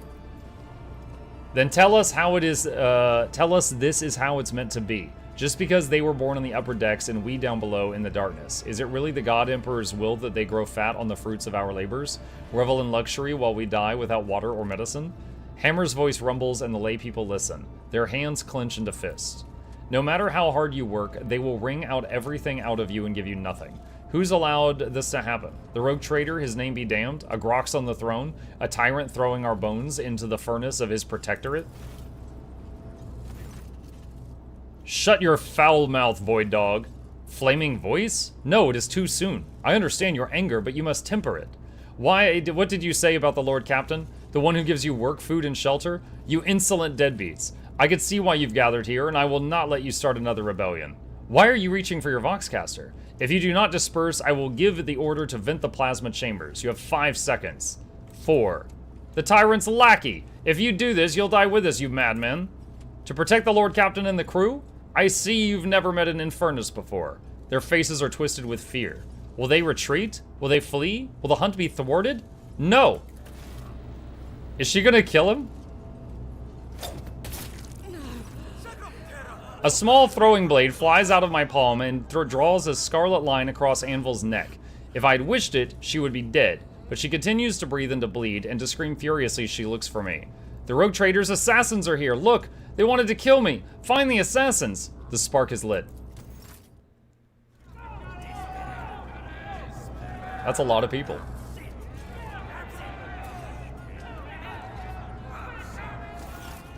The lay people press in from all sides, pushing and shoving. Their faces are ablaze with terror and rage, and a violent energy boils through the mass of bodies. This power will be so difficult to contain. Frightened people are dangerous people. The hunt was meant to go differently, but such is the Undying One's will. One voice rises above the others, the voice of a burly, bearded technomat, low as the roar of a furnace. Furnace smells of sweat and sacred unguents. He is not afraid, he merely pretends to be. Beneath the shudder of terror, I hear excitement. Do we deserve to be executed, my brothers and sisters? Have we not labored with the sweat of our brow? Have we not perished from the outburst of raging machine spirits? Why do they call us rebels? Why are we being punished? Furnace's words make the crowd seethe even more. Take a closer look at Furnace. Strong, heavy, enormous hands whose blows should be feared. A great belly that has become a symbol of success. He does not starve, so those who follow him will not starve either. A powerful leader recognized by his whole pack. Think about Daman Mukluk. I turn my thoughts to him, for it is his people that are standing before me. What would he do, the one whose thread I anoint with my blood?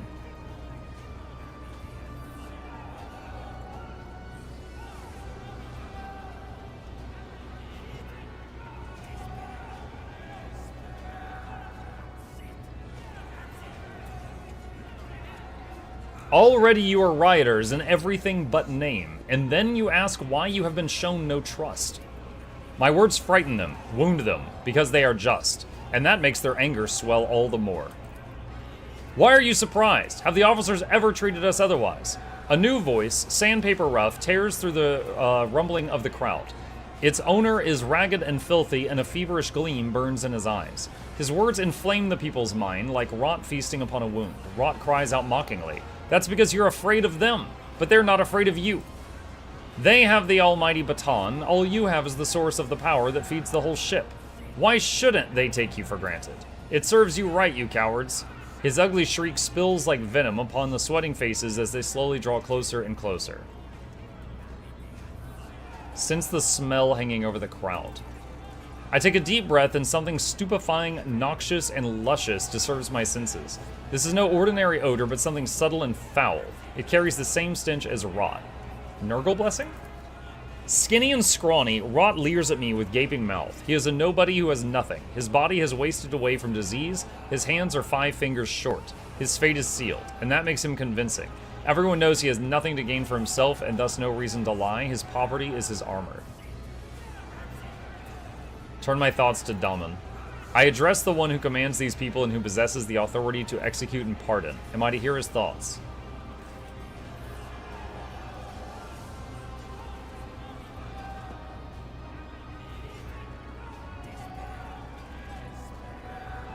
The Daman takes care of all, for such is his burden, but he cannot save everyone.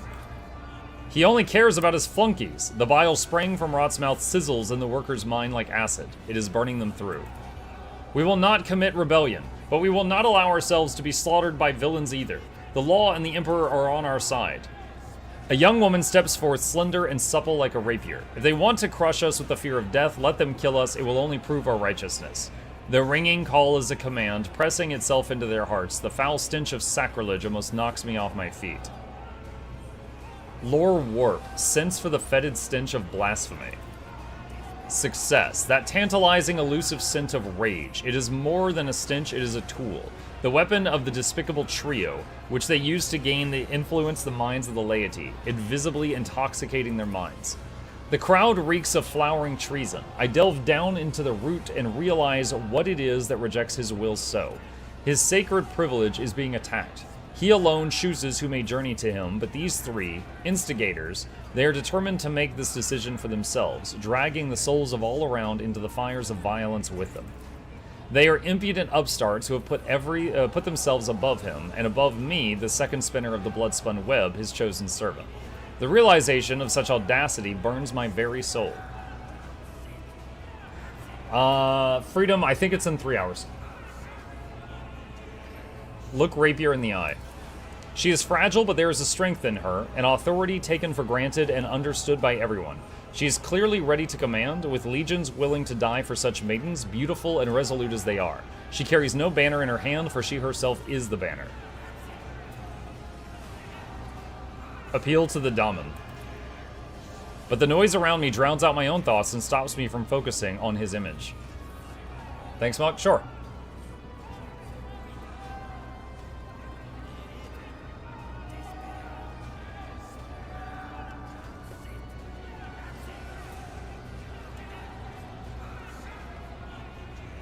Death will claim you all, but not today, unless you are truly keen to meet its embrace. The crowd does not answer. They do not hear me. The sacred promise of death no longer moves them, for they have fallen under the enemy's spell. They surround me, threatening, pointing fingers, cursing. They dare not strike, not yet. But already their enormous bulk presses down on me as the smell of blood in the air grows thicker by the minute.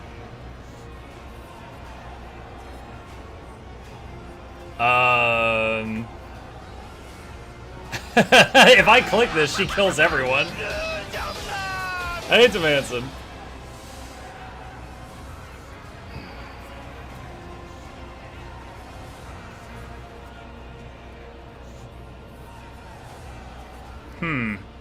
I'm thinking 2 or 4.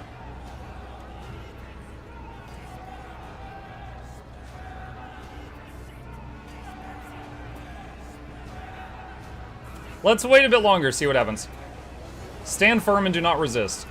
The crowd presses forward harder and harder. My breath is growing short, bones crunching. Someone is screaming in my face. I endure the stench.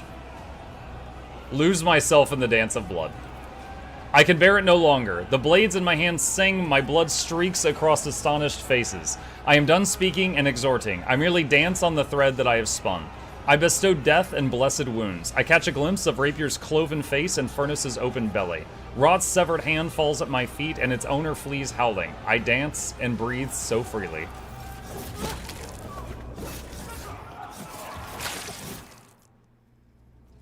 It did not go the way I had planned. The smell of blood lingers in the air like the stench of impending defeat. 2 bodies are sprawled before me, and I have severed their threads. The third blasphemer has managed to escape, but his disembodied hand also lies on the floor. Useless meat. Thoughts of Daman crowd my mind, irrelevant and harmful though they are in this sacred moment. I do not immediately realize how foreign they are to the here and now. Why am I thinking about him? Awareness.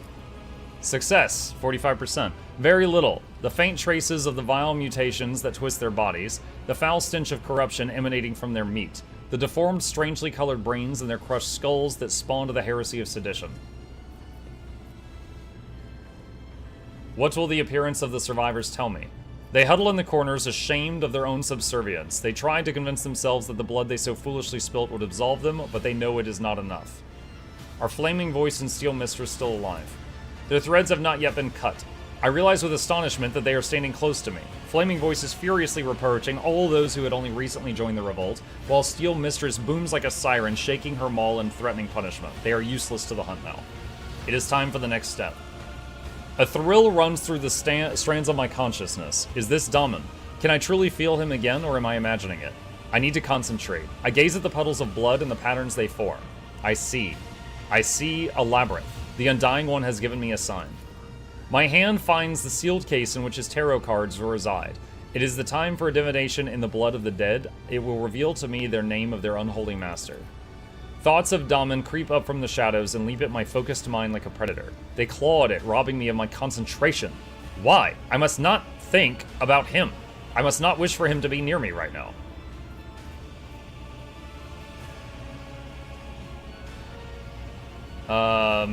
Prayer will restore my focus. I whisper a silent prayer and a capsule soaked in blessed stimulant slips under my tongue.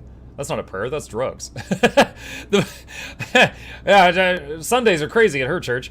The fog of enlightenment hides Daman from my sight. A stream of blood gushes across the floor and his tarot cards lie on the carmine splatter. Everyone is silent and stares at me. I am reading the omen. I draw the beginning of the spread. The Hound. I gaze at the card and its depiction of the Astra Militarum armored vehicle that bears the formidable name. The pursuit of truth, sacrifice, and victory. This is me. I am on the right track. I draw the heart of the spread. The Harlequin. Inverted. Lies. Manipulation. A shadow play blocking my path. But it is a lie exposed, a deception that must be revealed. I draw the end of the spread. The Preacher. A man who carries an idea and proclaims it. But who is it? Nemesite? One of his supporters? Someone already slain or someone still alive? The divination is unclear, and so I draw a fourth card. It is dangerous to ask more of the Undying One, but I must know. The Aquila. His holy image watches me from within the card, and my heart grows frigid with the knowledge of what it represents. The Undying One has manifested his omen in the traitor's blood. The hunt that has begun will be completed by the unveiling of a great deception. Our enemy is elusive because he has a powerful ally, one who has espouses faith in the Emperor on this vessel. The ship's confessor is in league with the Nemesite. He will be the next prey. The ship's confessor. I should be thinking about the hunt, and yet my thoughts now lie only with the moment that I will stand before Daman once more and tell him what I have seen. Will he be proud of me? Will he be pleased? This is wrong.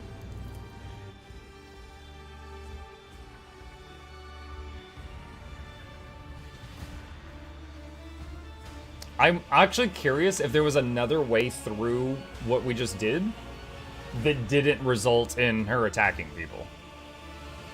But there wasn't a lot of branches, so it just would have been during that last conversation options if I pressed something different. Oh, how intriguing. Where's the shield? Yeah, it's okay. So what is this? Goods? Celestial Eye requires heretical. The wearer gains increased hit chance and crit damage. It's a statue that was carved of me back on that one DLC area. That's where you get the Twitch drop awards.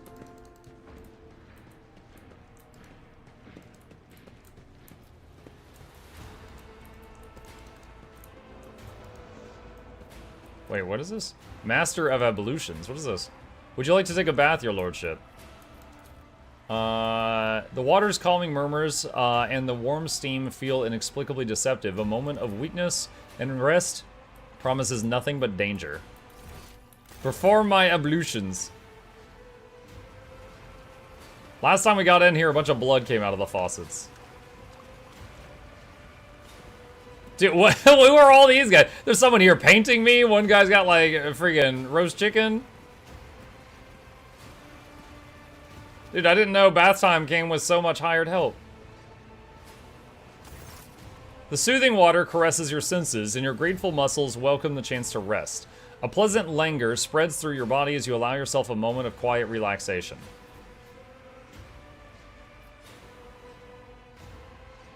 Ask the enforcers to join you in the bath? What?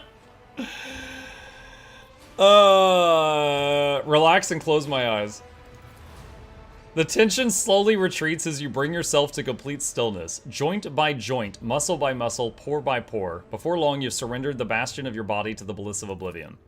Troubles, worries, loss, such things do not belong in this newly established dominion of tranquility.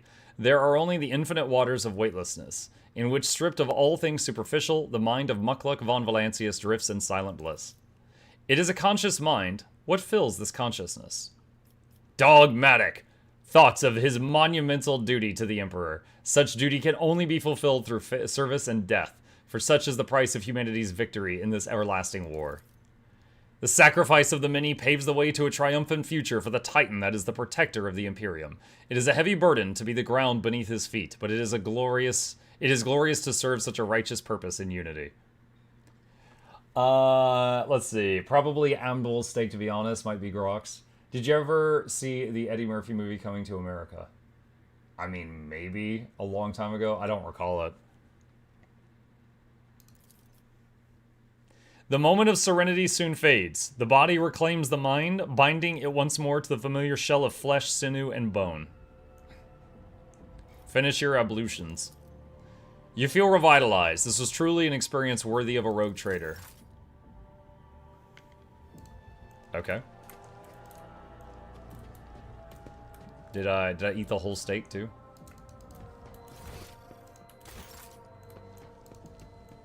Bubble bath time? Servants, bring me the bath bombs. All of them. Alright, where is her? Do I talk to her about this now? Domin, I have spun a web of crimson. Why is there blood? I just got here. 5 chambers and ensnared Nemesite's accomplices with it. It is done. My divination has revealed that your confessor, the sower of faith aboard this vessel, is stained with deceit. The Undying One has spoken. His time has come. We need to discuss your hunt in the plasma drive chambers. I have been awaiting your questions, Domin. Ask away. I understand. You were chasing Nemesite, your quarry, but killing an enforcer, using blood and a divination rite, was that truly necessary? Such was the Undying One's will, and yours before that, Domin. You blessed my hunt so that I might lead you to Nemesis. I didn't say go kill a guard. Your blade performed its service, and the hunt was fruitful. Are you satisfied with the results of that? No. One of the false champion's lackeys has escaped. I deserve no forgiveness.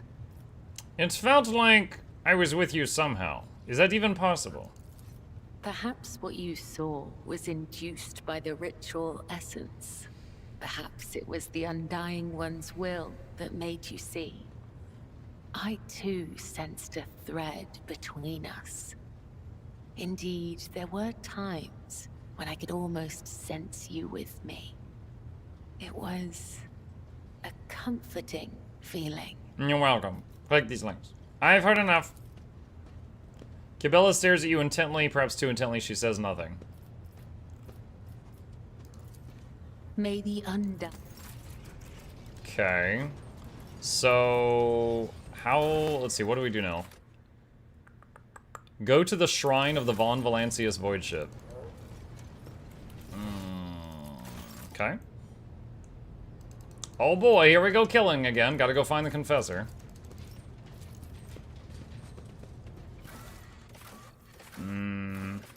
Void Ship Shrine. Yes.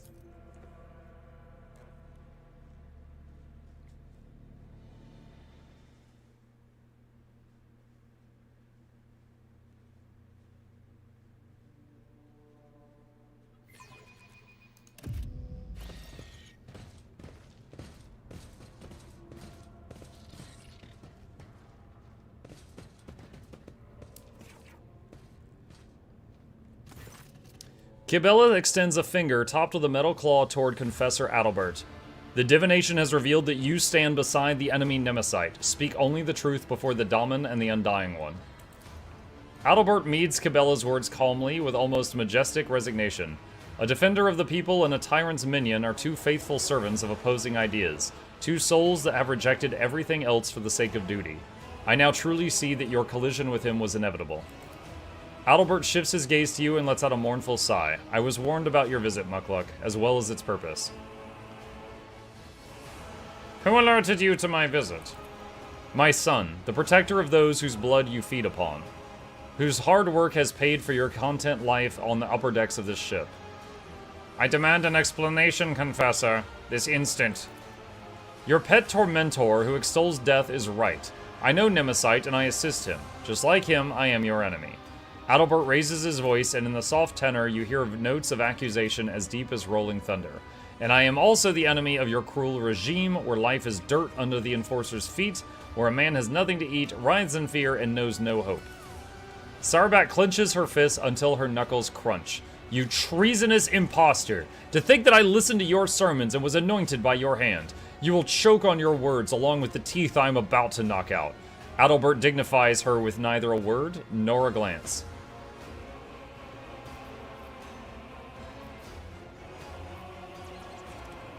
There's a lot of choices. Hang on.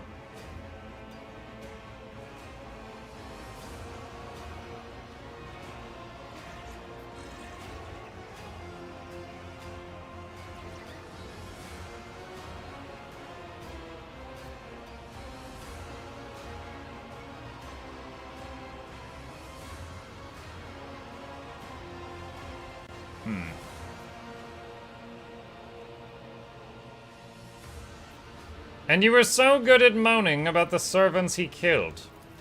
I grieved for them, but they were unreliable.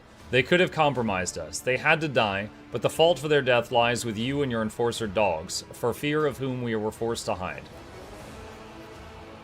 Any rebellion is a strike against the Imperium, to the advantage of the enemies of humanity. Repent, for there is no fate worse than to be deprived of his light. I am bathed in his light as never before. You worship lies, while the true Emperor desires otherwise for his children. It takes an effort for him to regain composure. Your light is darkness, Mukluk, and I am sorry you are unable to see the truth. Do you serve Nemesite, or do you command him? I follow him as he once followed me. Nemesite is my son, if not by blood, then in spirit. I took him in as a willful child, and I fostered the best in him. A passion for justice, the indomitable flame of a fighter, the unyielding determination. I have been preparing him for years. You have raised a living instrument that serves a purpose without question. Cabela speaks cautiously, as if not entirely sure of her judgment. Such is his purpose. To be the hope, to break the shackles, to end the centuries of torment that have passed aboard this ship. A great sacrifice for a great cause. He falls silent, looking at Cabela expectantly. It could still be the Infernus guy. It could still be the Infernus Master. You should be familiar with his ways, except that instead of a sower of freedom, you were raised to be an executioner's sword. What else were you lying about? One last confession? Why not? He frowns and pulls back his collar as if he were short of breath. I am not Adalbert. That was the name of an initiate from a clan of confessors who passed away from disease many years ago. I was born in squalor on the lower decks, and at the behest of the... He falters as if he wanted to add something else. And it was by the Emperor's command that I took... he could have said, yeah, the Master Infernus guy, that I took Adalbert's place through deception, pretending to be him. The dead man had inherited much influence and many thrones from his clan, which hastened my successful rise through the ranks. But it was not for wealth and power I did this. I accepted the burden of hard work to empower the common people, to pave the way for liberation from oppression and injustice, and my part is almost done. Cabela whispers to you. I sense no lie in his voice or bearing. He feels and welcomes death with open arms. The moment favors us. We must learn more. He who betrayed his oaths will not deliver Nemesis to us, but from his words we may gain knowledge of our enemy. How did your deception go unnoticed? We were not there for those years of pestilence. Confessors attended every deck and died in multitude. Oh, sorry, you were not there for those years. New ministers were recruited in every port at every station. Their names and faces blurred together, and we recognized our kin only by their robes. No one who knew Adalbert's true face survived that time. The Emperor saved me from being exposed. So Nemesis is just a man. Excellent. It is harder to kill a legend. The words of a tyrant inebriated with power and impunity. He smiles bitterly. Nemesis is an idea, and you have the arrogance to believe you could kill an idea made flesh. It is better this way, so keep underestimating him. Your liberation is rooted in betrayal and bloodshed. This is a war, Mukluk. The war for our liberation, and we are willing to die and kill for it, because our enemy is brutal and deaf to our pleas. You have deserved it. He resolutely places his hand over his heart. The Legend of Muck. Sourback reacts to this gesture with due suspicion, sharply gripping her weapon, preparing to eliminate any threat to you. Are you hoping he will save you now? No, we decided otherwise. I am not worth him risking his life, so do not expect to capture him through me. My son has no attachments, for they would only make him weak. He will gladly sacrifice himself for his dream of liberty and equality, and I must do the same. I only grieve that, thanks to your efforts, I cannot be near my son and ease his burden. Attachment makes us weak. Cabela's whisper is barely audible, and you see her face grow more dismal still. You made a weapon out of him, just as he made a weapon out of you. Any last words, Adalbert? The shackles will fall, and there will be nothing left of your tyranny, nor of you. Adalbert speaks without hatred. His even voice is that of a martyr on his way to glory.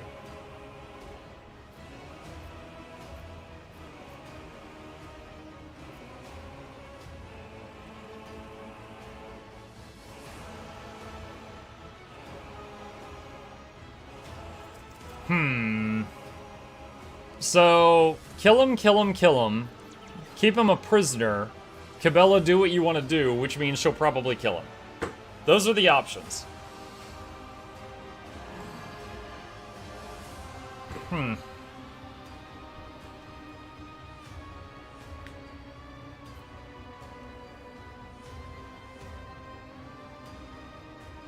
Mark, what time is it? 2.5 hours. So this will make him a martyr.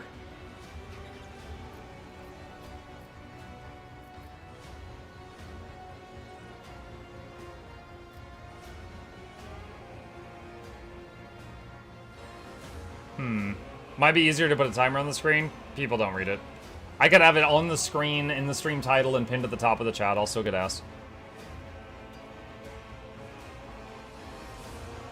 You are responsible for the deaths of countless people. The time has come for a reckoning.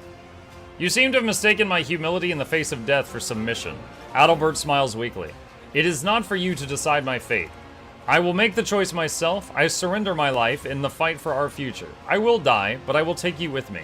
He clicks his fingers, and the initiates who have been standing humbly around turn in your direction, their white robes opening to reveal a variety of weapons. For Nemesite, brothers and sisters! For freedom! Lord Captain, this is an ambush! They've been waiting for us! Sarbak's shout hits your ears, drowned out hurried footsteps and the clinking of gun plasteel. He has a grenade! Protect the Lord Captain! Did Jocasta just die? Or is she just injured? An amusing attempt at defiance. You've been ambushed. Okay, so I can't move my people. If I may, I am a navigator, not a servitor. Alright. Doesn't... Hold on, can I move the bird? Yeah, I can. Go on, beast. Alright, regen everybody. Of course, Lord Captain. Isn't this a job for the serfs?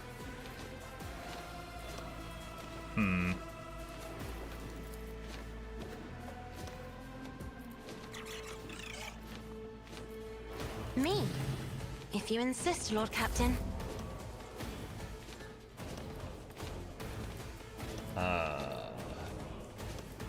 Let's see. Ta-da. Let's see. Well, that sucked. Alright. A wicked thought.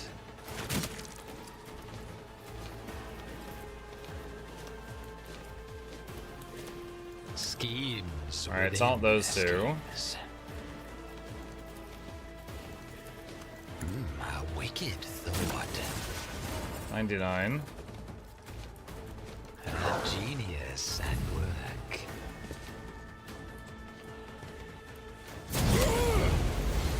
Flame shot. As honor ordains, I bring mercy and retribution. Boom.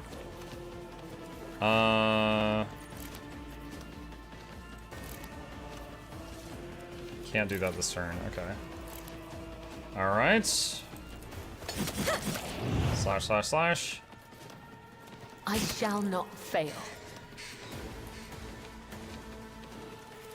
Trust me. The angel will Lord Captain. Fire grenade. the faithful will ascend. We bring deliverance. Vengeance will be swift. We bring deliverance. Don't frighten me. Guide me. Dog got someone. Yet iron knows no pain. Two are better than one. Medicae signal.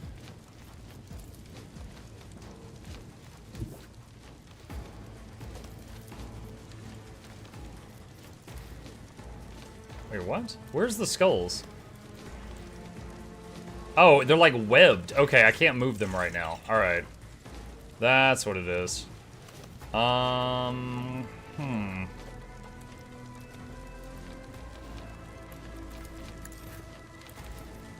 Omnissiah knows all. Yeah, that was 95%!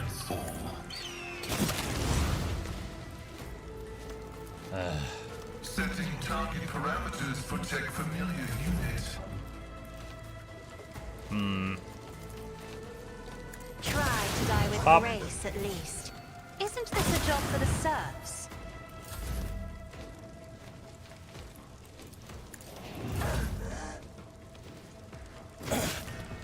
Focus. Alright, Heinrich's turn. Focus. Your turn. Move the bird back to the middle. This isn't gonna hit the dog, but it will hit all the people. I won't object to it. For the throne's glory. Let's see to it. Lots of buffs.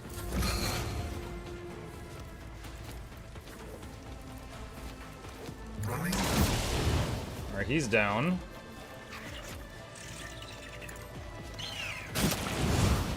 Oh, I didn't even see him. I was just trying to hit that guy. Cogitation fails. I bought Rotrator on your recommendation. It's really fun. Nice. I'm glad you're enjoying it, because I certainly am. Request approved.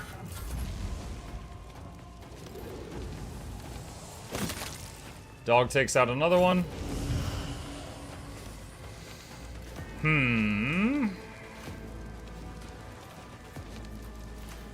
Me? If you insist, Lord Captain. If I may.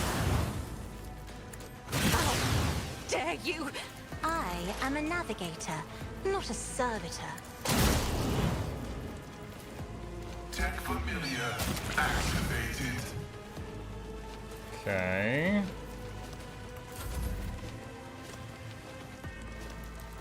If only that were possible. Isn't this a job for the serfs? A maelstrom of madness! What? Ha! No! No line of sight to A that target, wicked okay. thought. Let's see.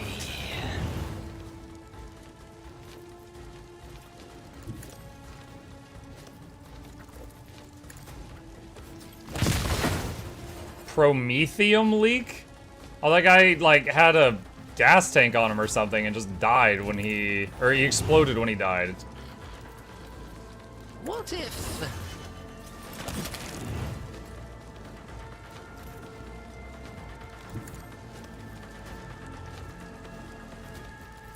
Schemes within schemes.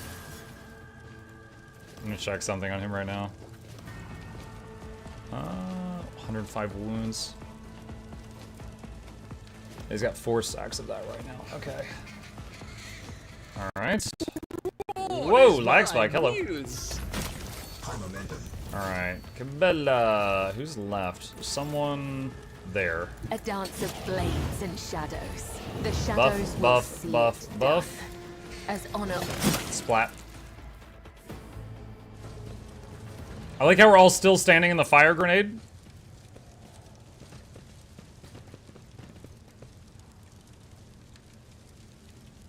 Alright, so Jocasta survived the grenade. The battle is over, and silence descends again upon the chapel. Flakes of ash whirl quietly in the air before coming to rest on the blood trickling slowly across the floor. Damage taken... The bird and Kibela. You ought to see this, Daman. Kibela leans over the Confessor's body and slices off the edge of his collar with her blade, revealing a tiny scar on the back of his neck. It looks just like the one the captured worker in the plasma drive chambers had, except that this one clearly healed a long time ago. So he was connected to the genetic aberration as well. Delightful. We now know much more about the enemy. Kibela ponderously runs her finger along the flat of the blade. About just how deep the poison of conspiracy runs within the veins of your ship. But the blood-spun web has wrapped itself around its base too tightly, and Nemesis can no longer hope to escape. Her ruminations are interrupted by a furious hiss. Sarbak snarls a curse through her teeth and spits at Adelbart's smoking remains. Her left arm hangs limp and her face is mangled by shrapnel. Lord Captain, we have a prisoner. She points her weapon at the man standing hunched over in pain. Permission to finish off the cur. Down with the tyrant. The broad-shouldered initiate who calls himself Zeke clutches a deep wound, glaring at you with hatred. Address Zeke. I have questions for you, traitor. I doubt you'll like the answers. Were you serving Nemesis for a cause or simply for money? He flashes you a bloody grin. He promised us freedom. Where is Nemesis' hideout?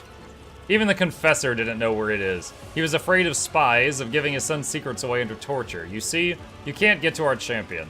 Are there any other senior officers helping you? Officers? Ha! There's no one else among them who is pure. They only care about power and gorging themselves on the scraps you throw them, or else they would have long since turned against you. Zeke can barely finish the sentence before he is beset by a torrent of gurgling coughs. How many more of you mutineers are hiding on my ship? I want to know your names, I want to know where you meet, everything. The Confessor said every compartment has people who fight for our cause. They promised to take me into the circle of our most devoted believers. Then I would know, but even then I would tell you nothing, not even under torture. I've learned all I need. They were waiting for us. It was a trap. Yes, Lord Captain. Adelbart had been warned, yet he chose not to flee. Instead, he stayed behind to set a trap for us. Did he really believe this madness would succeed and he would somehow survive? He did not want to survive. His only hope was to kill. Nemesis managed to turn his adoptive father into a blade pointed squarely at the Damon's throat, just as Adalbert himself had once turned Nemesis into a weapon. Neither of them feared death. Too much evidence points to Nemesis being a Kellermorph, a special Xenos unit bred for subversion. A Kellermorph utilizes the discontent of the masses and incites them to revolt, with the end goal of removing local rulers loyal to the Imperium and installing Genestealer cultists in their place. The creature wears the mask of a populist leader, one who inspires the mutinous rabble. It will not stop until one of you is dead, Mukluk. Nodded Zeke. Now let us decide what to do with our surviving traitor. Do not kill him in vain. Kibella shakes her head. Those who follow the tenets of the web know that, just as we serve death, so too does it serve us. Allow the death of this man to become an instrument in your hands, Damon. Pass off the traitor's body as that of Nemesis. Instill fear in his supporters. The enemy will be forced to act to undo this deception, exposing himself in the process. What would that accomplish? All warriors fight for something. Be it fame, life, wealth, or their loved ones. Nemesis cares nothing for these things. He sacrifices his kin, scorns glory, and amasses no riches. I am sure he would gladly give up his own life if necessary. Nemesis fights for an idea, and so that is where we must strike. Make his idea bleed, and he will be obligated to respond. And whoever is forced to react instead of acting, dies. Is the fire now permanent? I don't know. Luckily, time stopped while we're standing in this. I would have liked it if it wasn't so gun-based and everything wasn't so mecha. I mean, Kevella kills everyone with knives. But, yeah, I mean, it's in the year 40k, so the technology is very advanced. But you can make a whole party of people that use, like, chainswords, melee, and psycho magic if you want to. Just avoid guns. Adept says, hey Muck, how does this game compare to Pathfinder Wrath of the Righteous? Wrath was my favorite CRPG in this style, and Rogue seems really similar. I want to give it a try. I loved Wrath of the Righteous, and I love this also, Adapt. Like, it is Warhammer, which is a different universe from Pathfinder. If you think you're okay with that, I think it's really good. Like, it's really, really good. If you are interested, ooh, oh my gosh, it's like talking loudly in the theater, and then the scene changes, and you're so loud. Hang on a second. If you're interested, I did a review video on this. It's just a few minutes long. This has all my thoughts, like pros and cons about this game. And I made that right after I finished it the first time, so it was fresh in my head. If you're interested in that topic, strongly recommend that. And it is spoiler-free. Past the tutorial. I talk about the tutorial. Let's see, okay.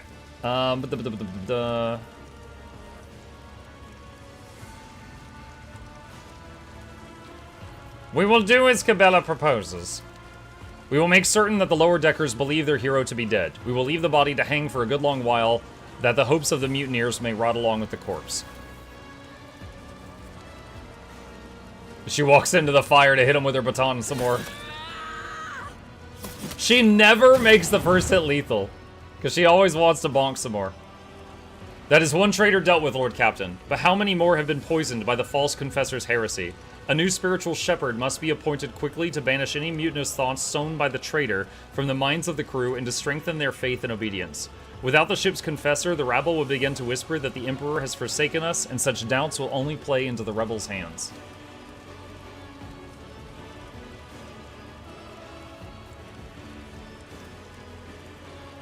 Okay, if I do this one, I get this.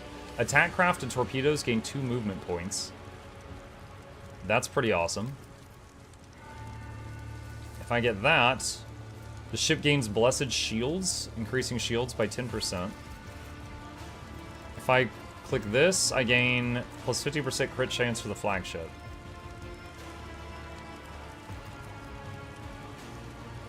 The creed must be strictly observed aboard the vessel. Since the Voidsmen are wavering in their faith, let the High Factotum find a true servant of the Ecclesiarchy elsewhere. As you command, I will order the chapel to be restored as well. Righteous Fervor. Bodie McBoatface has Righteous Fervor. Attack craft and torpedoes gain 2 movement. I will send agents to every deck. The next time Nemesis rears his head, which I am certain will happen sooner rather than later, we will be 1 step ahead of him and not the other way around.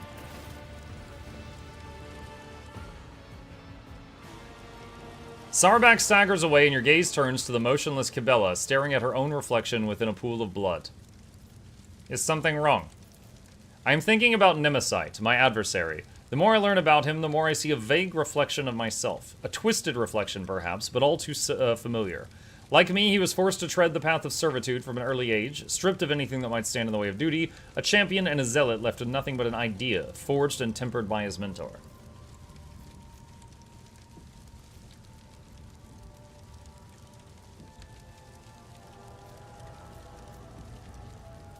You are indeed alike, and it is up to you to prove before the God Emperor's gaze that the tenets of the web are stronger than whatever Nemesite believes in. Yes, Daman, your words echo through my soul, and we are in accord. Nemesite will fall, for his ways are dark and have led him astray.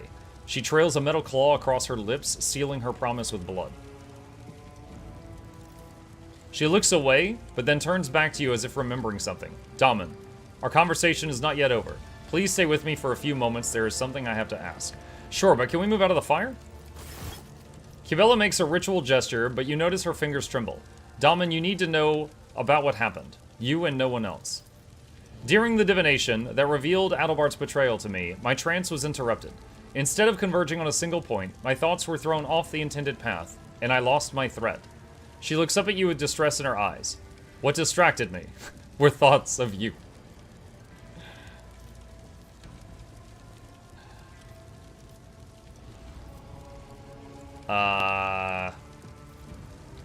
Just make fun of her? No. No, goth girlfriend! You were thinking of me. She nods. Your image intruded upon my mind when it was supposed to act as a blade seeking its target. When all of my being was focused on fulfilling my duty, my trance was broken, and I committed an offense against the Undying One. I was able to restore my trance and banish all thoughts that didn't belong, but that this happened at all is worrying. She pauses. You are dear to me, more so than I first realized, but my duty is to serve the Undying One. What if? She falters, then looks at you intently. What if your presence in my mind, in my labyrinth, goes against the tenets?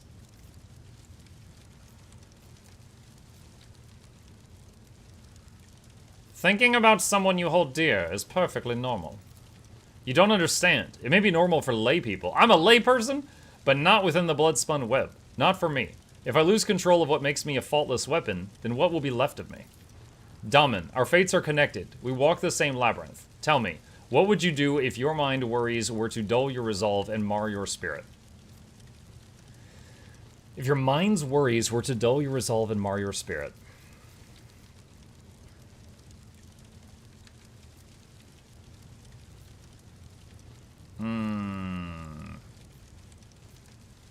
Muck, do you have the lowdown on Keller morphs? Not at the moment.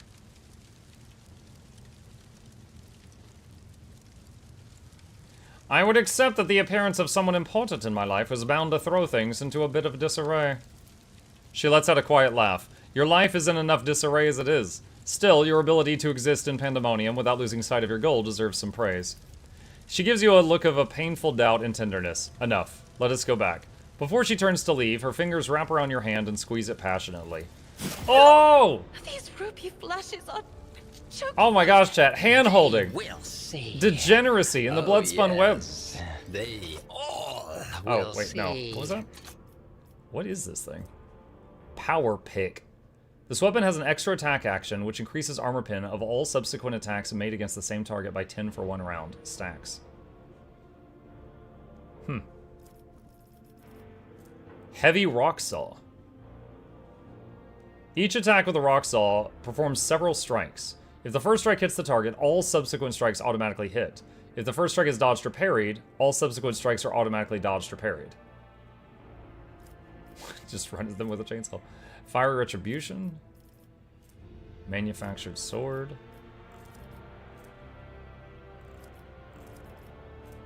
Enemy Finder.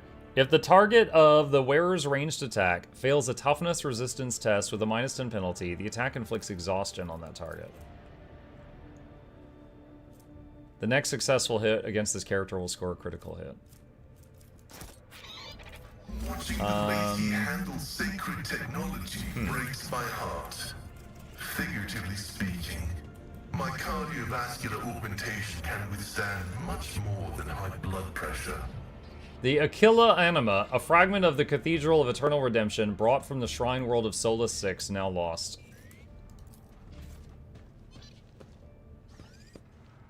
You immerse yourself fully in prayer and feel the presence of something greater.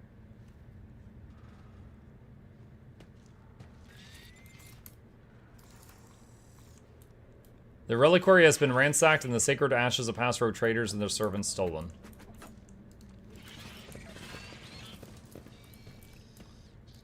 Twin blade, yep, okay. These all we've seen before. Okay. The stats are kind of misleading. Assault weapons are crazy good unless they've nerfed them. The question, though, is who would I have use this in the party? He is melee, but the dog does more damage than him, and the Saul is two-handed, and he uses a shield. She's melee, but I don't think she can use her special abilities with a freaking chainsaw in her hand.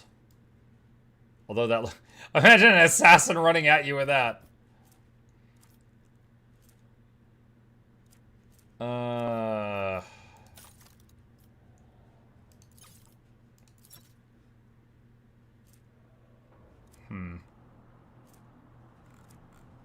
Crap, where did her big sword go? Silent Verdict, I think that was it.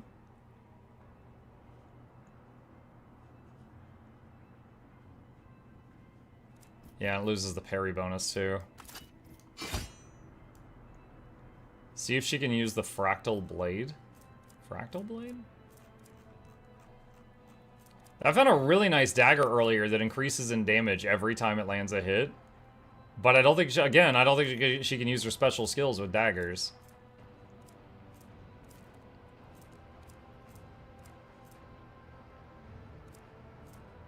Banvar Chain Sword, Bloody Sacrament, Shock Baton. I gotta find the Fractal Blade friend. I don't know where it is. Feudal Sword, Prisoner Shank, Manufactured Sword. Shock Batons are pretty crap. Just always add these to cargo. Weighty Axe. I have 98 swords.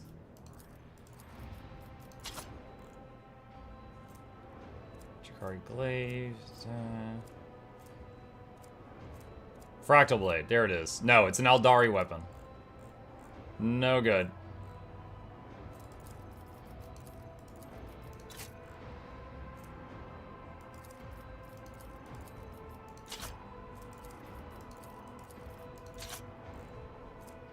Okay, that cleans up a bit.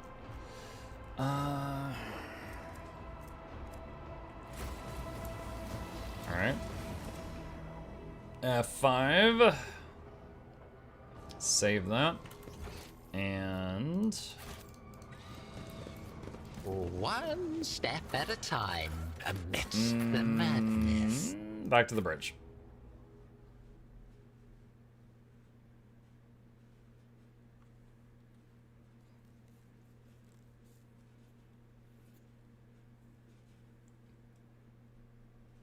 You can report any bugs you find by hovering over the broken character, creature, item, spell, or interface and pressing Alt-B. Oh, that's a really good bug reporting feature. The easier you make it, the more people are willing to do it. Okay.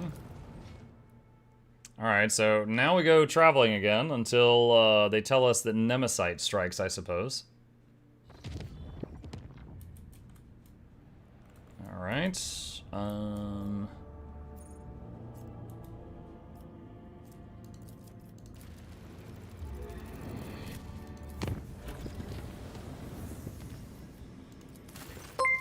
Oh, we got an update from Kiavagama.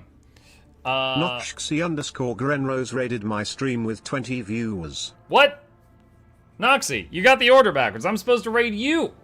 What are you doing streaming and ending your stream so early?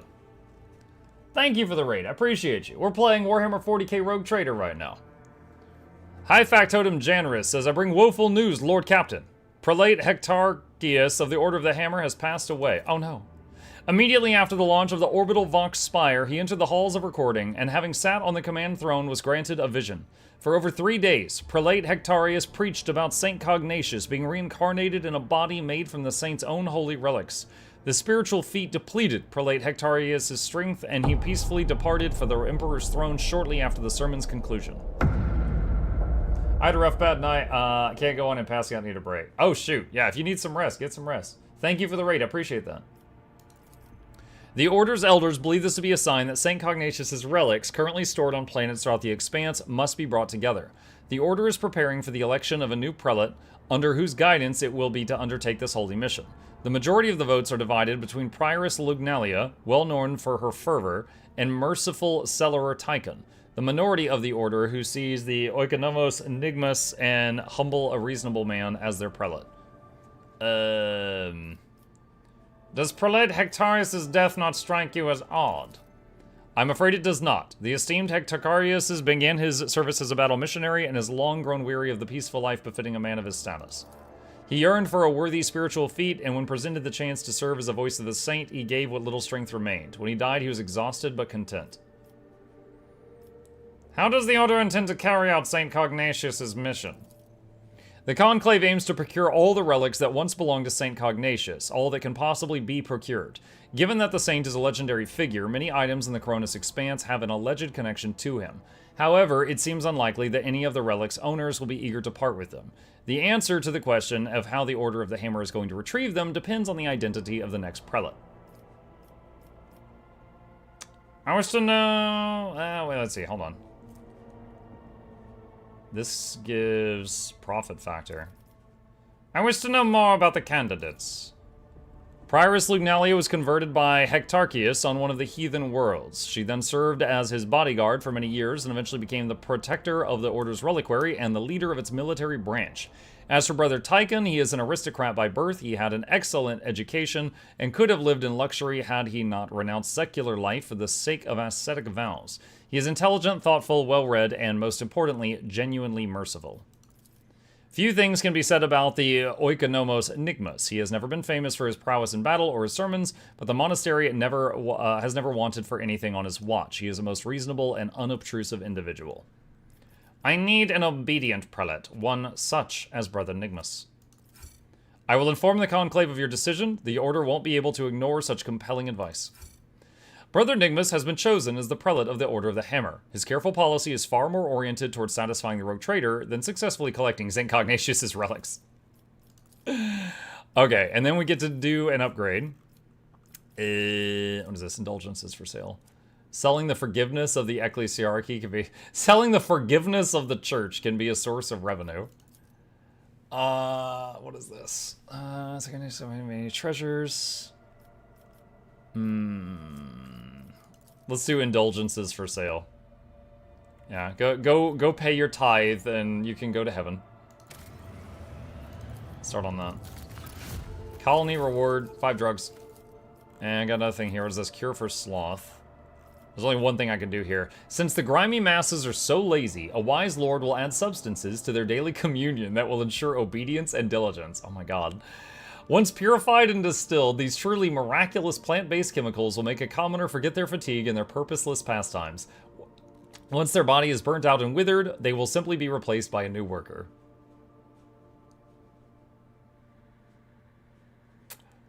Okay. Alright. Dargonus. Doctrine of Rationality complete. Efficiency +3. Guilds. What is this? Replenishing frag grenades, efficiency mechanisms, Adeptus Arvides, Navy. What gains ability Underhive? Just arrived Muck is drugging his part people. I mean, we put sawdust in the food in Frostpunk. This isn't that bad. Replenishing frag grenades.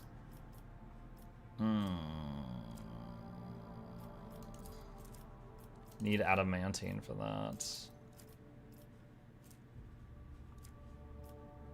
Kind of want that Imperial Navy thing. So I need adamantine for that. Lord Captain, disturbing report has come from the quarries of Phoebos 6. The convicts have lost their minds. They forget how to use They forget how to use tools, they huddle together and continue to stare aimlessly into space, and even under the lashes of the whips, ruining the mining deadlines. Some are possessed with the urge to use their nails to scratch blasphemous symbols on tools, machines, and even their own bodies. The most mad have painted the walls of several mines from tools to ceiling with the symbols and then gone off deep into the mining tunnels. None of them could be found. The overseers considered a ploy to divert attention away from the escapes and an impending rebellion.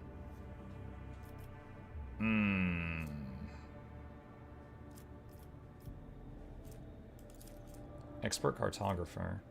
All allies gain 7 logic. Have the guards monitor where the workers disappear to. Gain a peculiar trinket.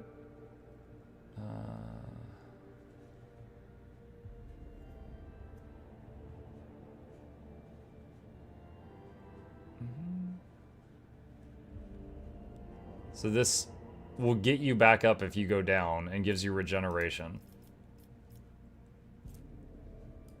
Watchdogs. Flagship gains 3 speed for the first round.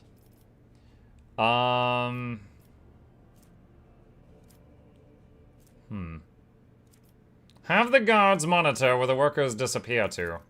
I will immediately pass your orders on to Phoebo's 6th Lord Captain. Although many overseers had to be removed from their posts to conduct the surveillance operation, it did eventually lead the investigators to a series of recently cleared tunnels. An unnaturally even wall covered in strange symbols caught their attention. The tunnel went down deep and was not on any of the mining maps. The colony administration gave orders to conduct an archive survey, banned work in the sector, and had guards posted there until the origins of the tunnel could be established. Okay. Let's see. Warp guy, what is this? Security. Ergonomics. Mukluk has gained absolute efficiency. 4% hit chance. Blocks Envirodome.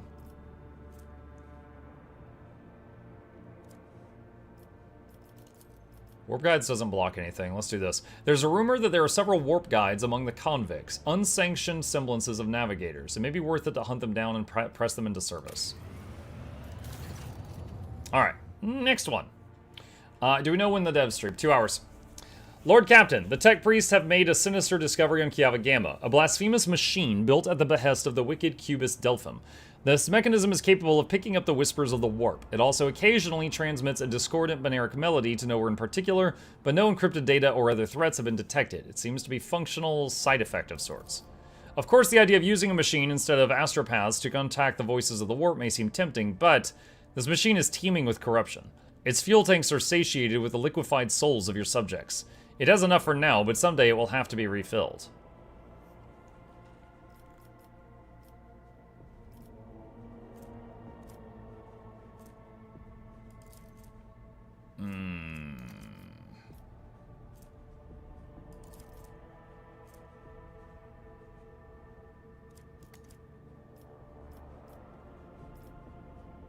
How could Delphim construct such a powerful and monstrous machine? By defying the dictums of the Omnissiah and venturing into the perilous field of experimenting with warp technology. It is dangerous knowledge, but the ancient, incredibly complex Vox core of the mechanism is much older than Delphim was. He probably found it here and made use of it to his own ends. And yeah, I'm a good boy of the Emperor. I'm not going to use this thing. Destroy this heresy! Your command shall be relayed to the Manufactorum attendants. You've received an Empyrean transceiver. The device was mercilessly but carefully destroyed. During its death throes, the device emitted noises that drove other mechanisms to madness and ruin, but it was finished, and faith in the triumph of the Omnissiah filled the hearts of the righteous. Okay. What do we got?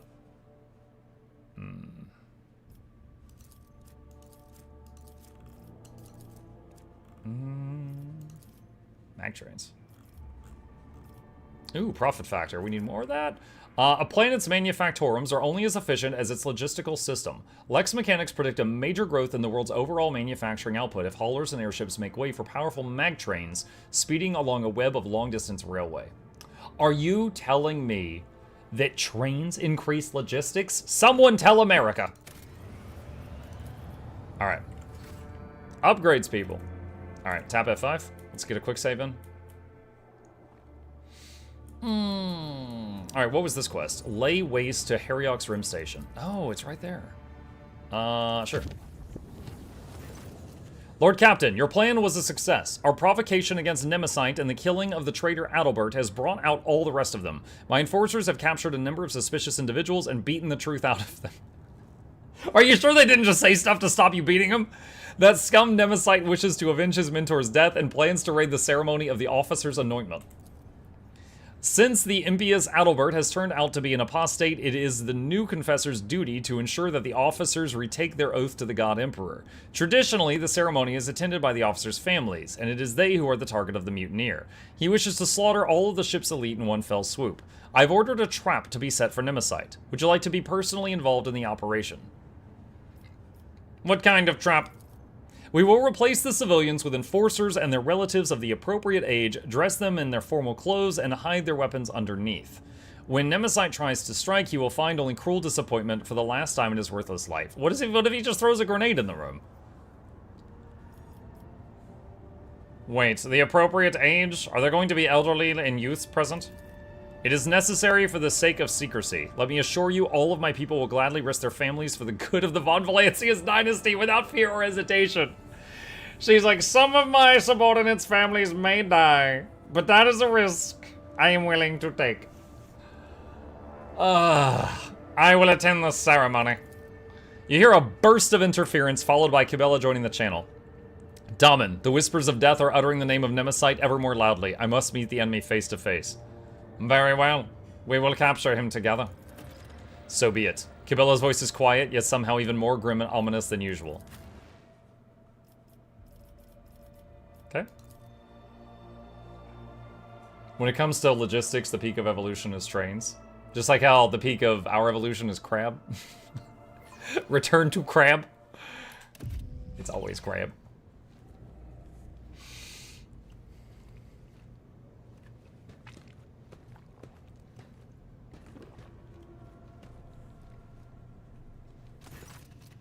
The rows of disguised enforcers are listening to the confessor's words in silence. All around you are Sarbak's chosen people, each dressed as a member of the officers' families. Close by, a kindly-looking old woman is fumbling with a starched handkerchief. Catching your eye, she smiles with a mouth that is missing half its teeth and whispers, "Everything is going as planned, you lordship." Yo, we have guards that are toothless old people, just in case. Hehehe.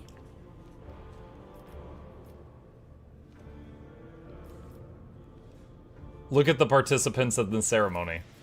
The facade is holding, with everyone playing their role perfectly. The Master-at-Arms must have instructed them thoroughly and shown them how best to conceal their weapons. All of them are wearing their best, and even you cannot tell where they're hiding their armaments. Hi. Thank you. Wife has brought sandwich. And who might you be, Madam Matriarch? Belinda Troughtgold, Lord Captain, transferred from the enforcers with the rank of Senior Lieutenant to the staff of your lordship's quarters on account of my age and declining health. But as you can see, there's no such thing as a former enforcer. A friendly smile stretches across her bloodless lips. I don't really want to click either of these options, but it seems I have to click one of them. So why would Sarbak entrust my safety to someone so advanced in years? I guess the Master-at-Arms remembers how Belinda used to be the best shot among the enforcers back in the day and knows that my eye and hand have not diminished over the years. I spent 40 years on duty, and to this day I can tell if a man is carrying contraband in his pockets just by the way he's walking. I am grateful to Mr. Sarbak for the honor. I don't want to die in my bed. Let me fall in battle defending the Lord Captain and crushing traitors. Belinda gives an imperious yet absent-minded nod and dabs her eyes with a handkerchief. She said, "Let me go out guns blazing." Freaking no teeth. Do you believe Nemesis will fall for our ruse? Judging by the way that serf in the back row keeps glancing around, our Nemesis has swallowed the bait, just like the void rat he is. The porridge will hit the fan any moment now. A most benign smile crosses her face. Why am I using the dentist voice for this woman? I don't know, that just like came out of... Continue. The ceremony comes to an end. The vows are given, and the forehead of every officer is graced with the touch of the confessor. Now comes the moment for the closing prayer. Continue. And may the God Emperor protect us. A loud but menacing voice booms through the hall, cutting short the sacred words, "But not today." Okay, chat. If it's not the fire guy, I'm gonna be surprised.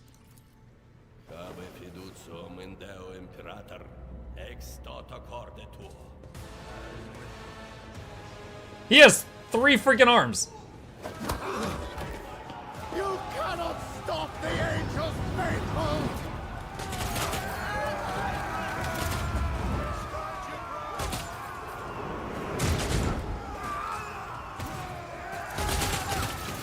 They just snuck in here with this, dude. Is this Texas? Everyone was carrying. Do not let a single one break through! Another annoyance.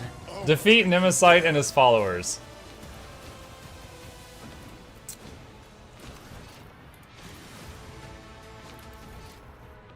Okay, so they're all on this right side. And then that's the Keller morph. Okay, so he's got 3 guns. And then there were some on the stairs, but lore-wise, they're being held off. Okay.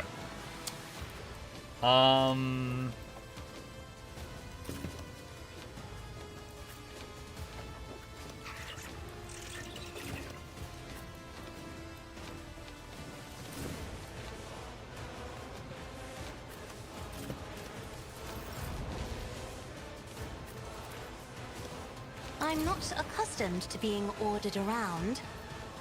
If I may. Let's put some buff areas down. I'm a navigator, not a servitor. Heinrichs, can you open the fight with regeneration on everybody, please?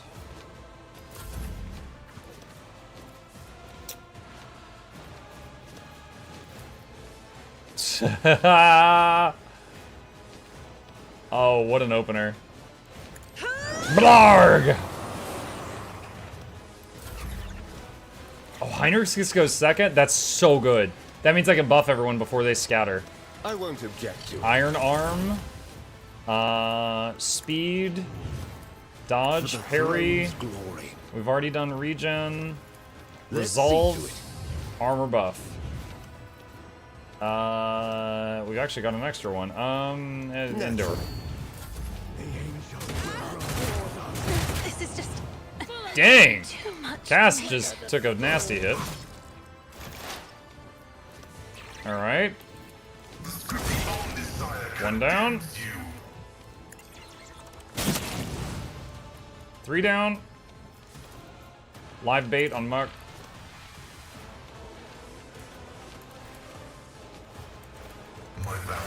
Talk to our guns, buff them. The Omnissiah knows all, comprehends all. How long for the dev stream? 2 hours. My heart still beats. Cash getting really low health here. Alright, where's the big guy?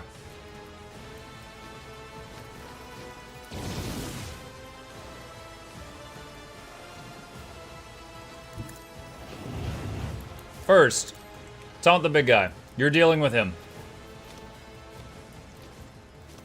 Second, where's my dog? There he is.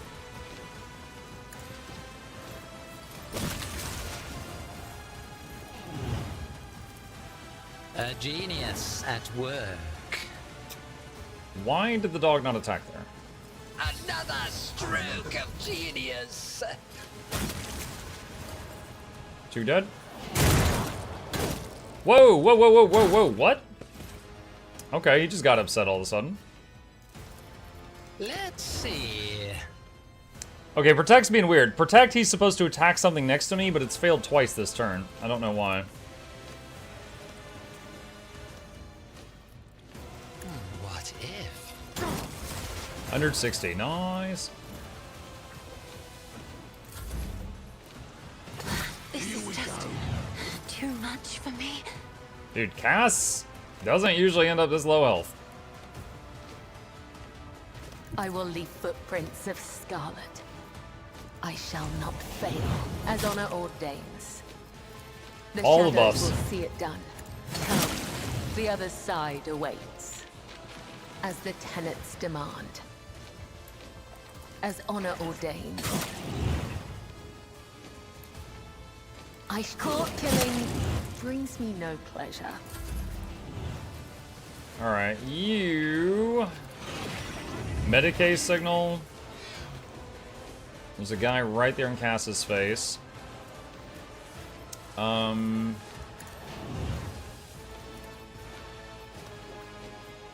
Pascal an extra turn. Pascal, start focusing on this guy. Nice, okay. Take him out. Successfully terminated.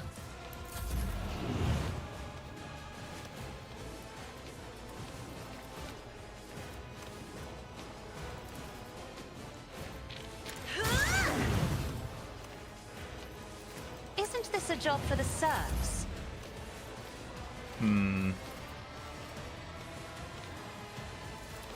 Use move on her getting paid and for put this? her behind this cover here. Hopefully it helps. I'll put my psychic abilities to use. Another cloud painted black. Let's make it quick. He burned to death. Now, look out. Okay, she just regained a lot of health, so she's pretty much out of the danger zone now, I think. I'm not accustomed to being ordered around. A wicked thought. 162. To arms, faithful souls. Oh, thickness is walking in. How did you get these up here? Did we not watch the elevators?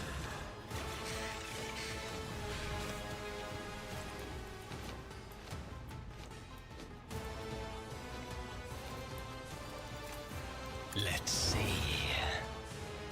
All right, once again, protect. That's 3 times I've used spin action points on protect and it hasn't worked. I don't know if it's something with that spot or what, but that's quite annoying. Me?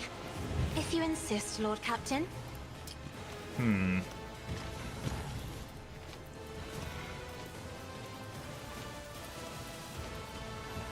I am a navigator, not a servitor.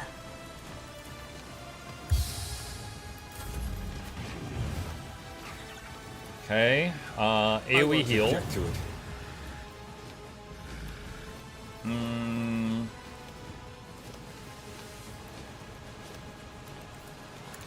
More resolve. But of course, More armor. Lord Captain. Little Let's zap.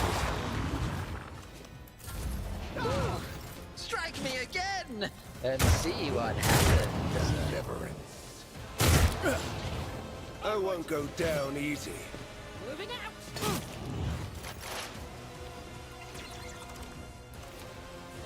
0% chance to hit. Okay.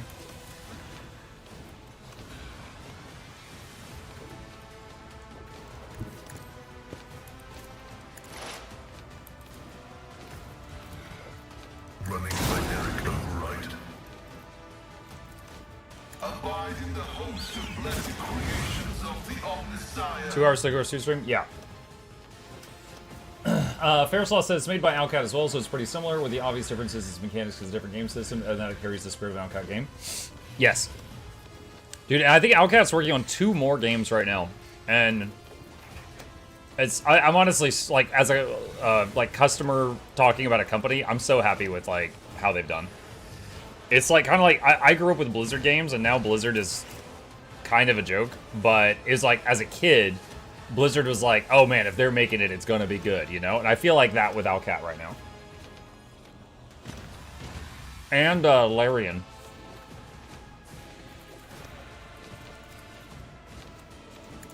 Setting target parameters for tech familiar unit. Tech familiar activated. Alright, do I still have this guy taunted? He is taunted for 2 more rounds, he's just not acting like it.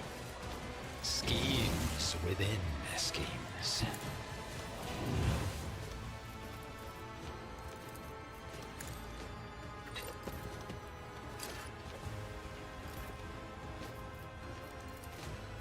What if...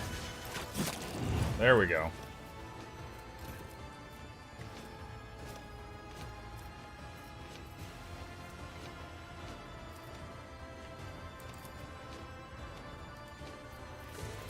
Let's see. Shield bash missed. An offering of blood. Carnival of Misery. All enemies get all dots. And they take double damage from dots. I am your I don't know why she gets so insanely fast. Like, I know She has like decent speed, but then like with the speed buff, she could just cross like entire rooms. It's crazy. Hold on, is she still bleeding? Yes. That's for her, that's good. As honor. Oh! Did you see that? It's like, oh yeah, this will take away 10% of his health. Oh, I meant to say 100%. My bad.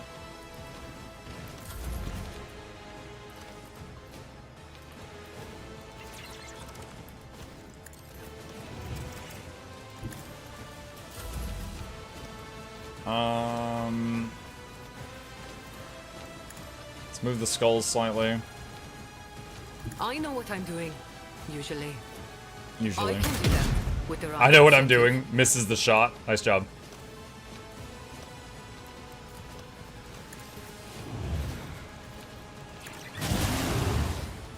Isn't this a job for the serfs? For the throne's glory. Here we heal. A Let's see to resolve. it. Man, warp isn't going up at all. That's, I mean, that's great. I'm Me? surprised. Never in 1,000 sectors.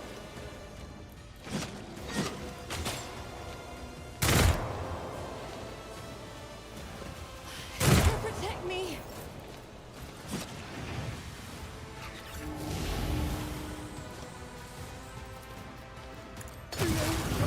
All right. Xenomorph guy's gone. If I may. I'm not accustomed to being ordered around.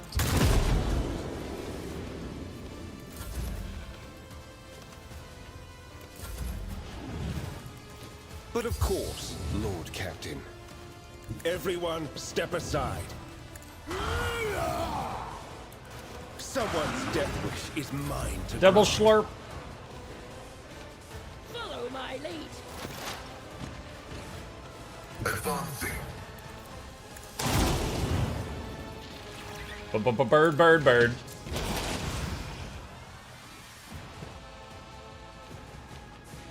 Is there anyone else? Oh, who's that? Ah, there's one more in the corner over here.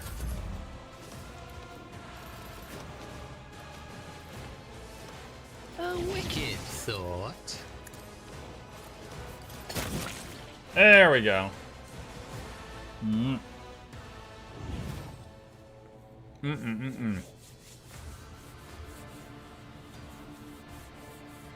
Maddie says, remember pyromancers get a power that makes fire damage do instant damage to anyone that's burning.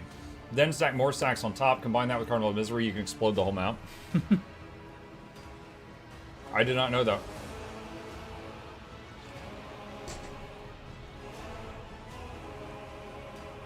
Alright. Nemesite is crouching on the ground, clutching at the bleeding wound under his ribs. His tortured body is still strong, and everything in his posture expresses a will to fight on. The red scarf no longer covers his face, and the vigilante grins at you with bloodied teeth. Weak.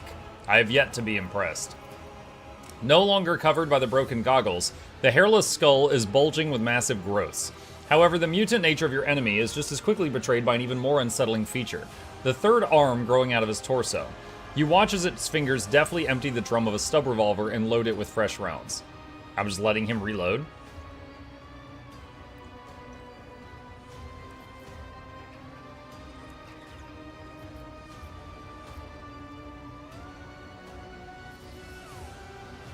So we finally meet. At last I will discover who has been hiding behind the name of Nemesite.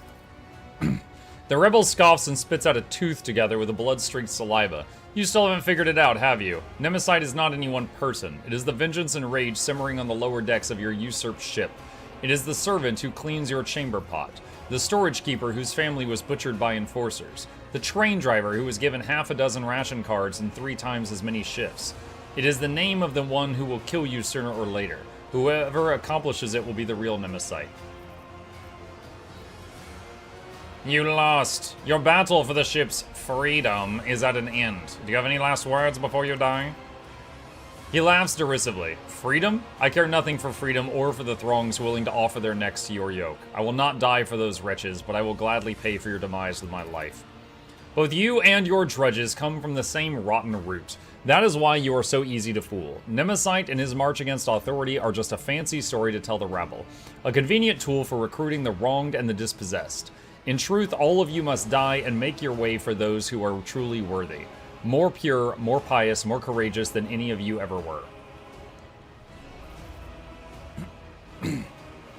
Coercion 55%. Can I save? I want to see this. I can't save in combo. Raise your voice menacingly. You lied to people, condemned them to death, and for that you will be punished. I will speak on behalf of those you have brought to ruin. Failed. He laughs, his voice full of scorn. Then put a bullet through your forehead. That was their ultimate goal, after all. Prepare to fight. You will be the last Nemesis the ship ever sees. I will make sure of it. Aren't you a little overconfident? He casts a glance at the stub revolver in his hand and back at you. You're right in front of me. My gun is loaded. I believe this tune is not quite finished yet. It feels like time has become viscous and is slowing you down. You see the bloody hand of Nemesis raise the weapon and your body reacts of its own accord. I'm wondering if, Cabela's gonna step in. There's no time to deliberate. You draw your weapon and point the barrel at Nemesis. My weapon is a mace, but he is already aiming his own at you. A malevolent grin spread over his face. The two black muzzles stare into each other and the world around you narrows to a thin line. Cabela emerges nearby like a shadow, blade gleaming menacingly in your hand. She hissed softly, ready to pounce. Is it your thread that will break today? It is your thread that will break today and no other. Save your message for your false god when you meet him, servant of death. I'm glad I get to take you both down at once. The second gun is now pointing at Cabela. I vow that your murderous sect will fall along with the Lord Captain. What? Why are these rolls so low? What? Oh, I know why. It's not using my party's skills. Okay, usually in a conversation, if it says like tech use, it uses Pascal's tech use, not mine. It's using mine for all of these. And my persuasion is not high, Cass's is. My Lore Imperium is not high, Jay's is. Commerce is J, Fellowship is, like, anyway. None of, the skills that I have are not relevant in this conversation. Fellowship 30%, exchange glances with Cabela. Failed. Her gaze is fixed on Nemesis, but she does not notice the look you're giving her. You may outnumber the enemy, but each of you must face the rebel alone.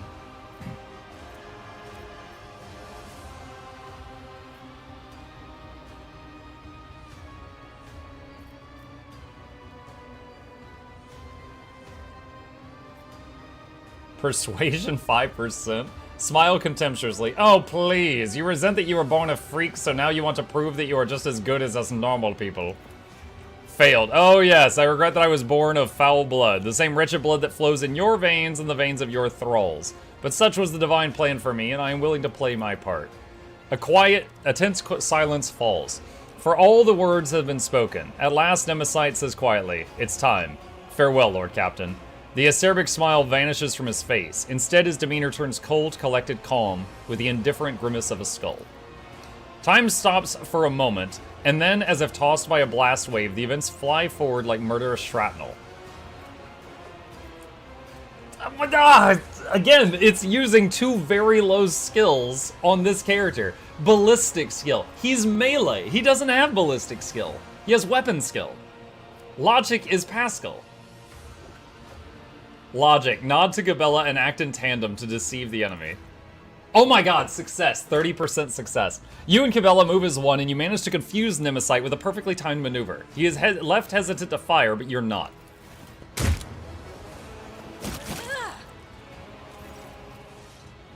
Is that his head? That's his head. Cabela takes a deep breath and wipes the blood off her blade. The living legend's head lies severed at her feet. Cabela, are you alright? He did not harm me. Cabela looks at Nemesis' body with an incomprehensible expression, but he tried.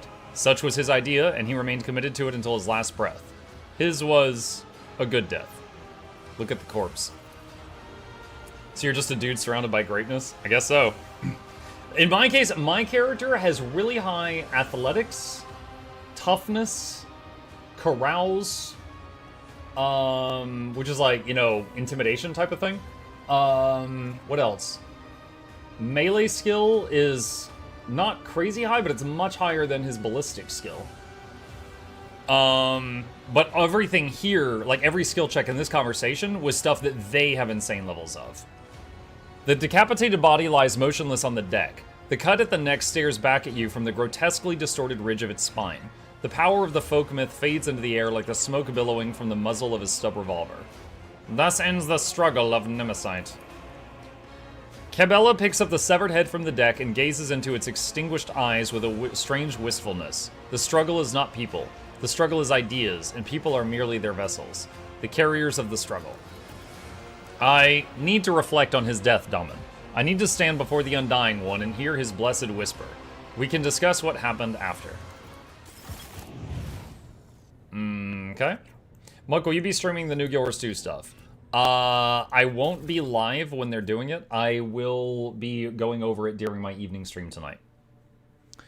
Relic of Unknown Saints. When the wearer has less than half health, every second attack against them is automatically dodged. Lasts up to 2 rounds. That's a nice touch that he's got 3 pistols.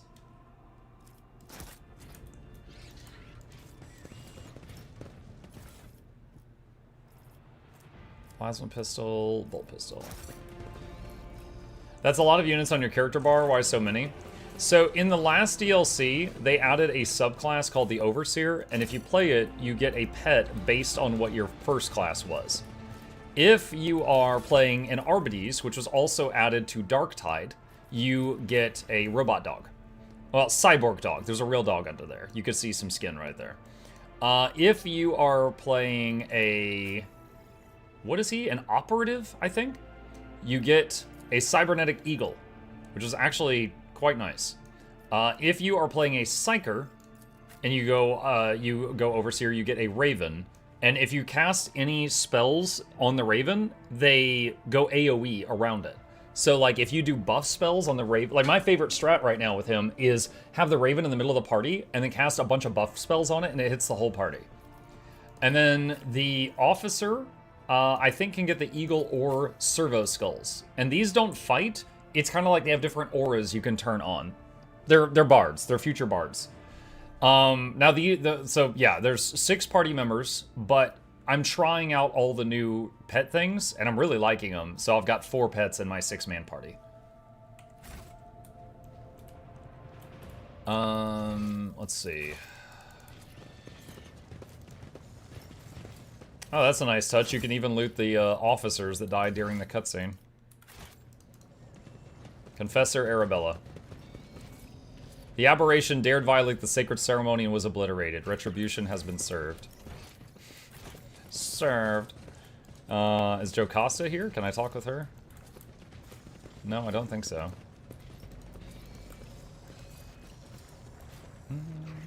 Just want to make sure you'll be going over today's drop from devs at normal stream time. Don't want to miss it. Yeah, I'm going to be doing it during the evening stream tonight, Jersey. Like, from 2 p.m. to 7 p.m. is the only time I'm not streaming on Fridays. So if I were to cover this while it's live, that would completely wreck anything productive I try to get done today. So, going to just be the late night guy. I'm sure Lorenity and the others will be doing it live if you wish to see it live. Alright. Tapping quick save. Was this the end of the game or is there more? No. God, no. There's probably another 100 hours. No. So, this game... Hold on. Let me catch you up real quick. Okay. So, the thing that you saw me just doing, I believe, is the main story of the DLC Void Shadows. And see, there's Cabela with some really nice artwork. So the game has gotten 2 major DLCs. Void Shadows was a little while back, and then Lex Imperialis is the one with like the dogs and all that, like the Arbides, the Cyber Dogs, the Cyber Mastiffs, and stuff like that. That's Lex Imperialis, and there's a story for that one too. So both of them have like a quest chain, and they each add a new party member. This one's Cabela, this one is Solomorn, and I had not played the game since before they made the DLCs. So I'm playing through the game again, And there's the 2 DLC storylines that I had never played, and what you just saw me doing was a step of one of those DLC storylines. When is the live stream, dev stream? 90 minutes. On their channel.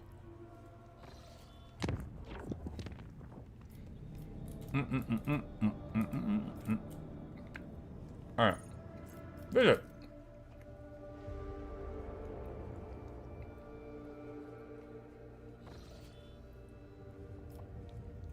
Alright, so I had already been here, but now we've got information that the bad guys on our ship came from with last time that the ship docked here, and now we're pissed at this place. Alright. Lord Captain, the ship's cannons are fully primed. The station is well fortified and its inhabitants will probably attempt to fight back, but we are stronger. Do you command we attack this hotbed of genetic aberration? Ravor, do you have any tactical recommendations for the assault? I'd advise a decisive approach strategy. The station is well prepared for a long-range artillery duel. Rumor has it they traded with the Explorators for improved macro cannon boosters and warheads whose spirits can adjust the flight of missiles. In a short-range battle, their guns will be less dangerous.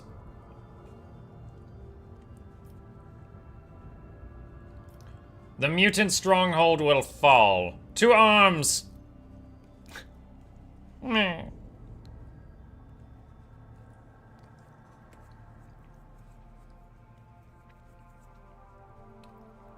Monk, have you had an egg salad sandwich? I've had egg salad. I'm really not a fan of egg salad. I love eggs. I really don't like egg salad. I'll be your beacon in the darkness. Okay. What do we got? Oh, look at that. Wow, okay. We have never fought anything on this minigame other than ships. I want to remind you guys, our ship, Bodie McBoatface, is supposed to be many kilometers long. So that is a big flying city. That is a big flying city. I'm a little worried about my chances here.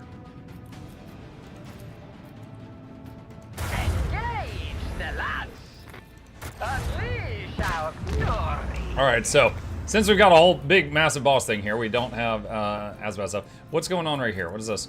Explosive Void Nebula. So whenever you're in this and you shoot, you will deal more damage and take more damage.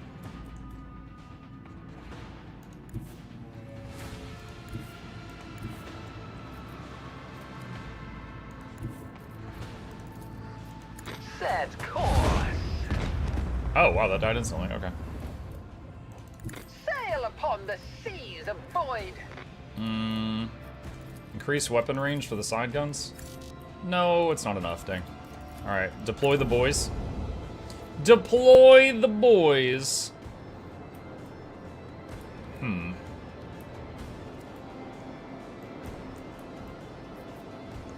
Could blink forward. Let's do that. And reinforce the rear shield. Fury Interceptor.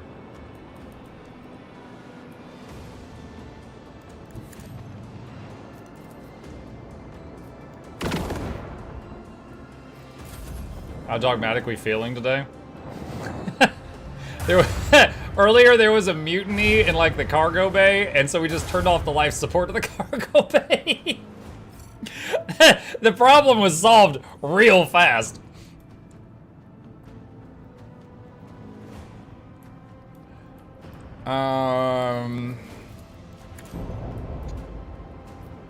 What does that do? Whenever a vessel enters this anomalous zone, its shields are fully restored and have their strength increased. 2 random weapons of the vessel are disabled until it leaves the zone. Additionally, there's a chance of an internal fire. All shields fully restored.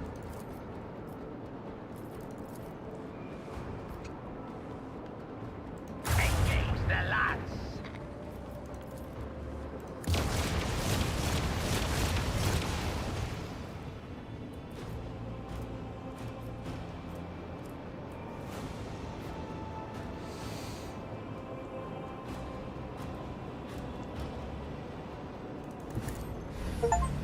Alright, I went through that to get the shields.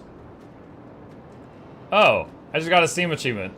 That was the only type of cloudy environment in space that I had never used before. So I've used all of them now.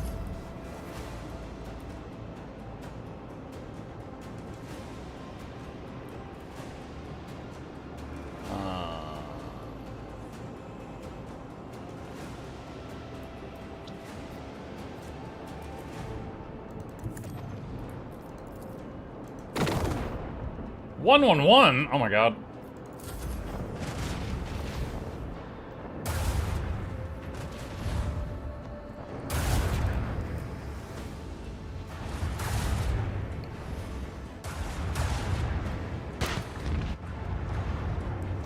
One of my escort ships just died.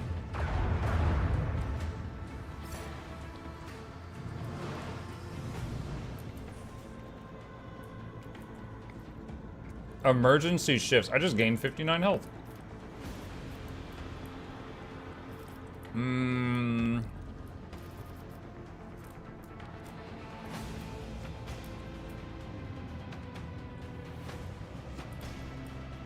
Okay.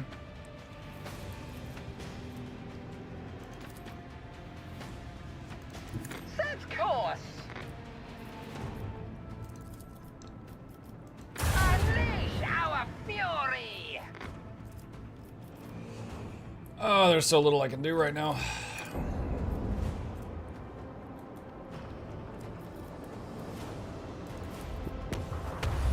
Okay, got our shields back again.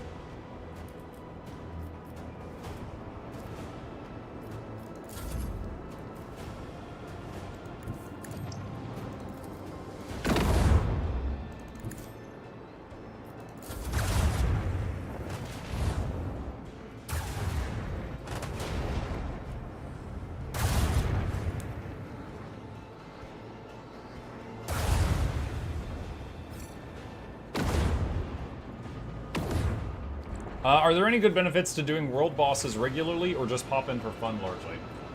Mainly, I mean, income. You know, they drop money and resources that can be sold for money, and some of them have rare drops. So any of that, you know, could be good. But if you don't care about that, then income.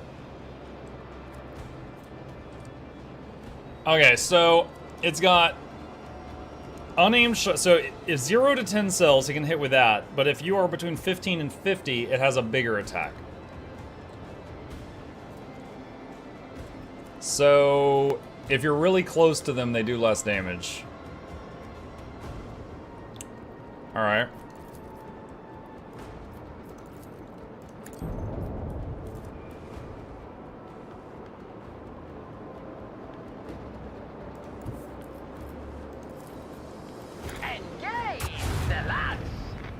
Hello, hello, Zamos.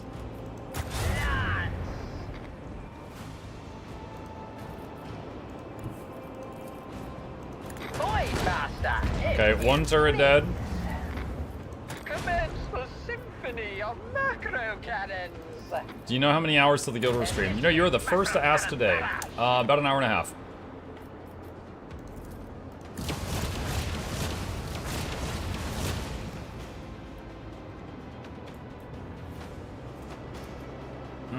Restart shields. Okay, the right shields are pretty much down. Reforce that. That's gonna work on that.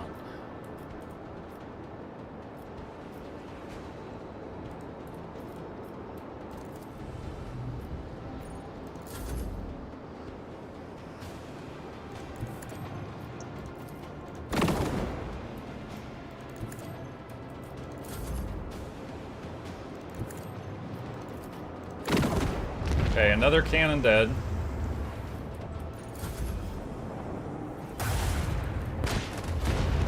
The Heartless destroyed another one of their cannons. The Heartless got destroyed.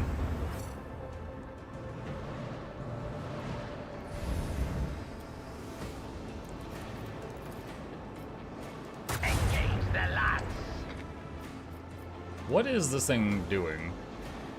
This facility is the source of energy for the entire base. If it were destroyed, all modules of the base would be significantly weakened. Turret damage reduced by 50%, and the control tower shields are deactivated. Okay.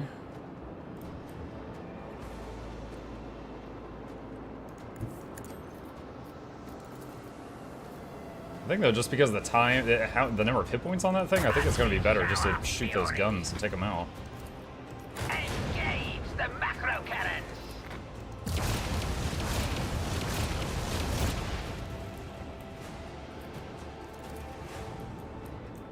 Wait, okay, there was something here with hit points and it's gone now? I guess it got destroyed?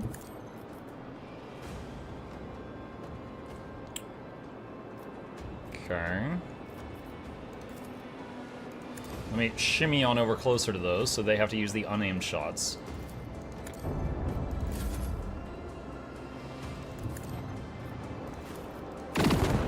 Alright, big gun number 4 is destroyed.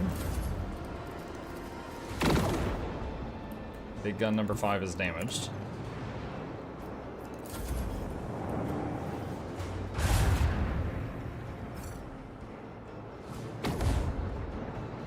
Ow.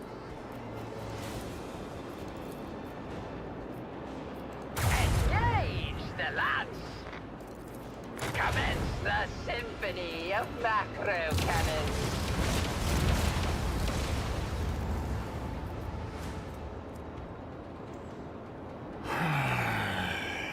Okay.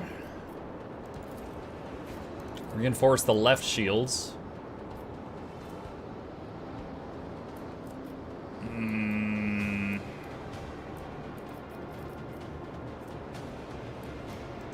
Let's do a swing run in the dust cloud so I'm harder to hit.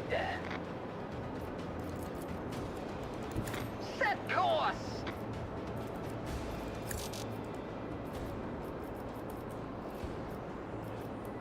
Oh, now that I've UE'd, I can do this. Nice, okay.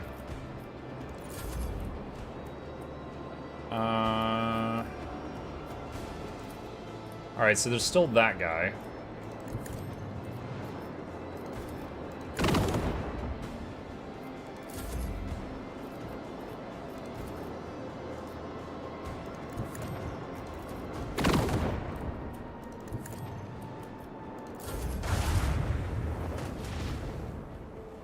I worked for a few hours and Mook is assaulting a moon-sized building. That's no moon. The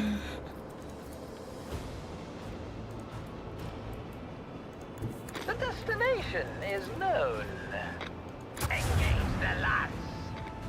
Today's the Elite Spec preview, yes. Lads. Let the macro cannons. Oh my sing god. their It's a tiny twisted ship. Why is it taking so much song. hits?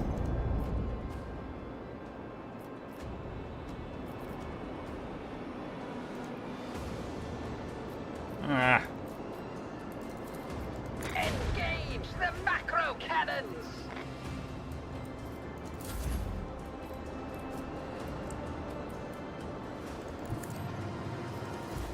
The enemy shield is down. Time to unleash a counterattack.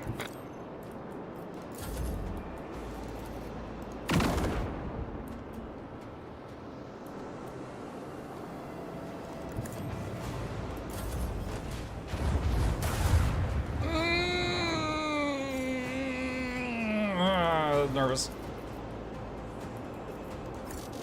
Unleash our fury. The target was well structured. Barrage. Okay.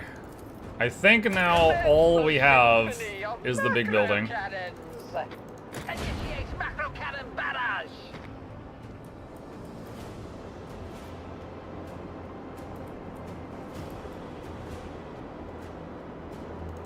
Set course. Do a quick save just in case. This was actually pretty freaking close.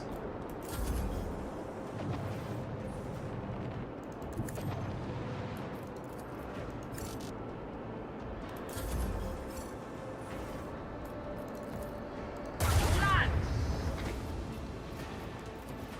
Let the macro cannons sing their twisted song.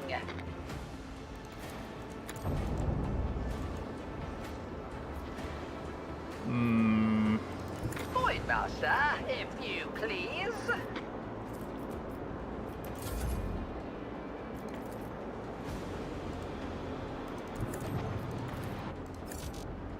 What the heck?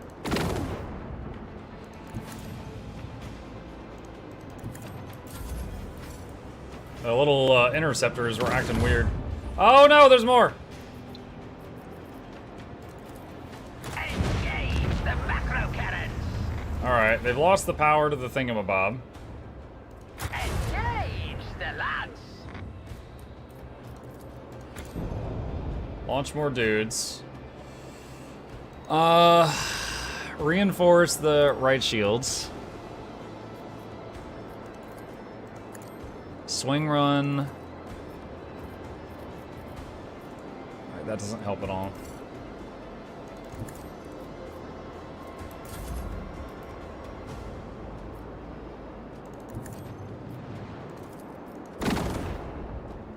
Okay. Take care of that.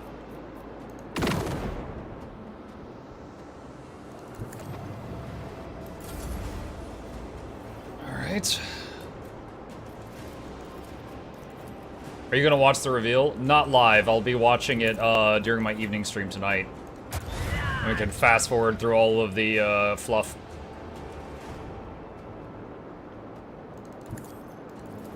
Let the macro cannons sing their twisted song.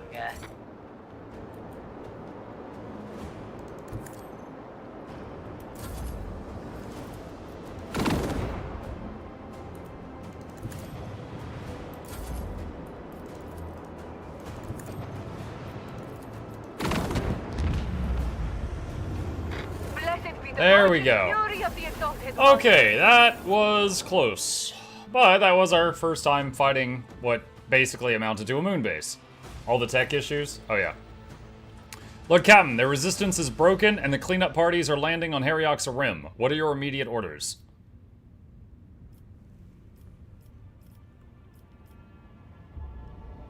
Give it to the Imperial Navy? Make it a trade hub. We'll continue to do business with pirates, plus 5 profit. No.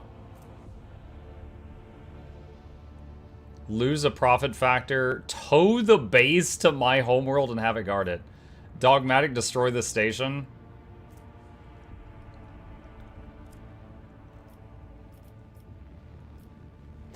Honestly, 5,000 in Navy stuff is insane, and Navy is where you purchase ship parts. I think we give it to the Navy. Tow? Yeah, you can tow it. So I'm gonna say, may this station serve the Imperial Navy and become their outpost. The admirals will appreciate the gift, and the merchants will extol your lordship for bringing a new safe route to the Expanse. 5,000 reputation gained. Nice. Repair ship.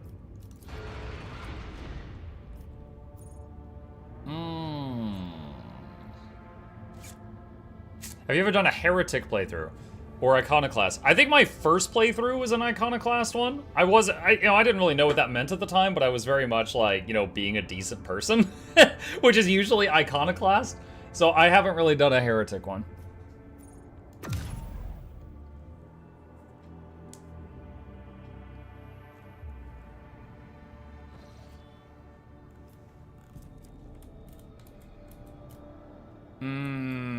Let's see. What's that? Janus. Okay.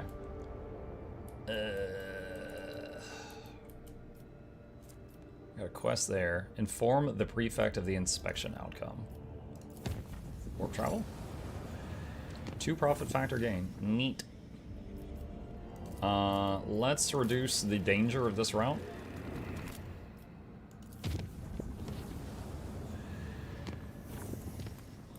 Okay, so we've got some quest here. Let's see what this is. Moonbase mine now, yoink. Very strong rope.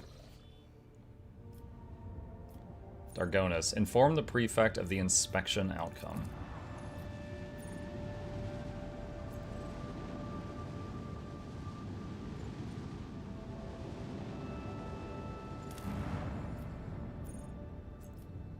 Administratum. I have to bring Solomorn for this. Okay. Can I ask you a Yorsu question? Yes.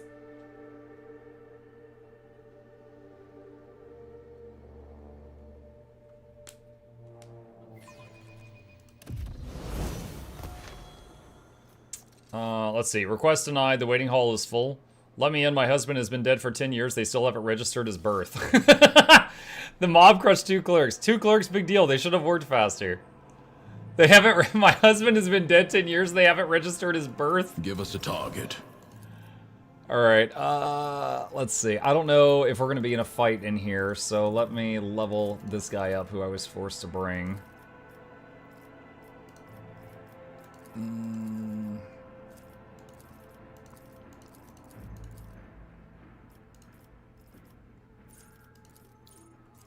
Double slug. The shotgun attack allows the arbiter to make 2 single shots against the target.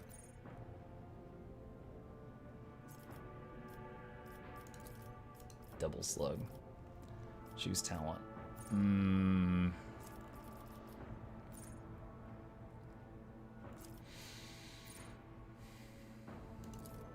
Heal per turn. Does he have the plus hit point one? I try to get on everyone. He does not. It will not die. Get that.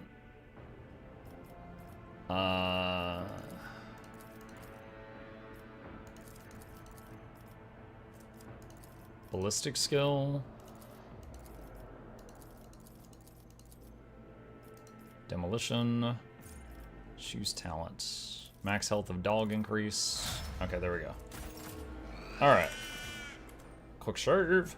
Can't wait to see Muk playing new game which Outcast cooking right now, the Warhammer 40k Dark Heresy. Yeah, it looks good. It looks good. In this tapestry of a world, Greetings, Lord Captain. Lord Captain. I am the rogue thread.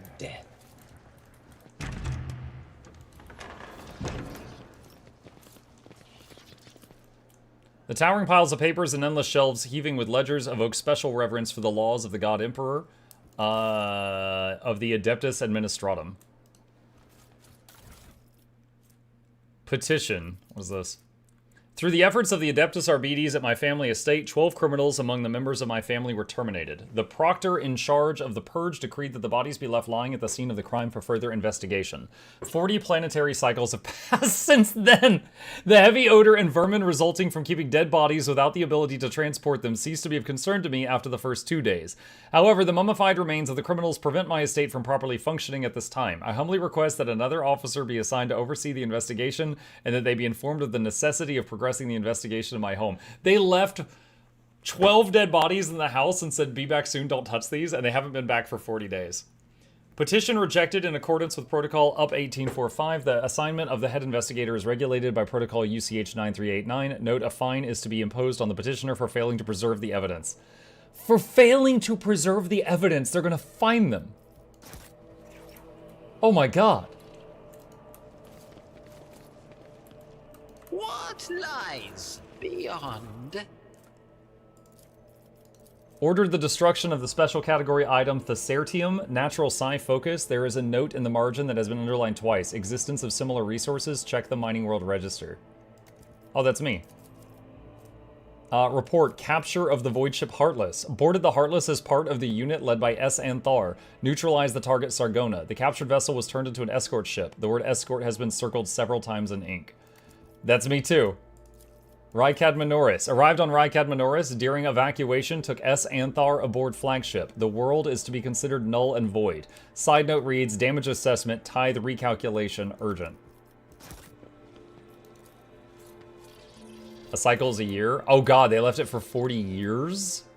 I thought it was a day. Prefect. The shriveled, insect-like old woman greets you with a keen look. Welcome back to the Temple of Law and Order, your lordship. I have already been informed that you are here about Thessera.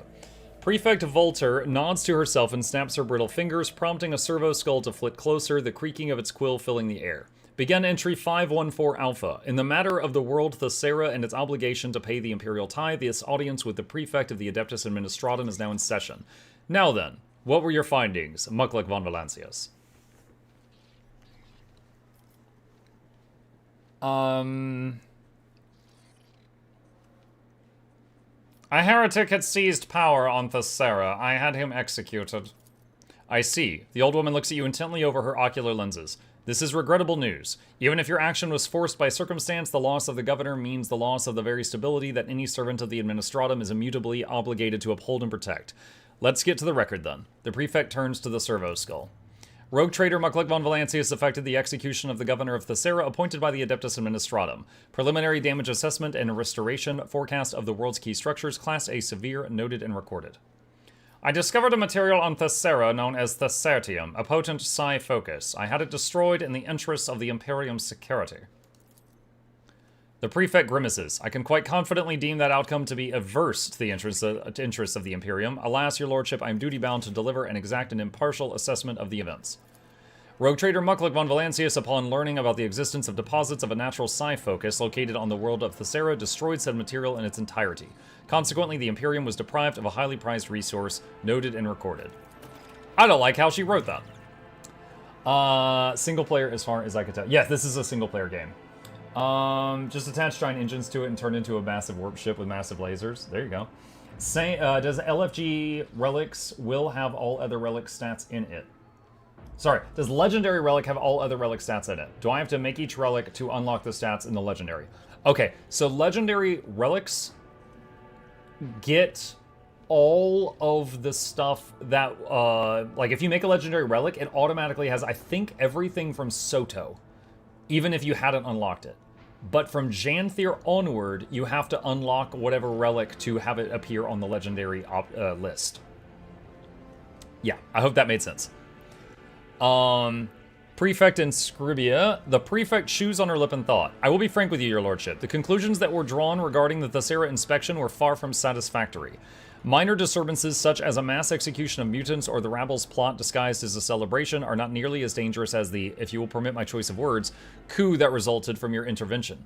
I understand that consequences are something that those endowed with power are wont to leave to their servants to deal with, and therefore something that they find acceptable to ignore. Inscribia's ocular lenses flash as she looks up at you with her scrolls. However, I hope my words may help you to revise your approach when executing the Imperium's will in the Cronus Expanse in the future. With a tap of her nail, she dismisses the servo skull.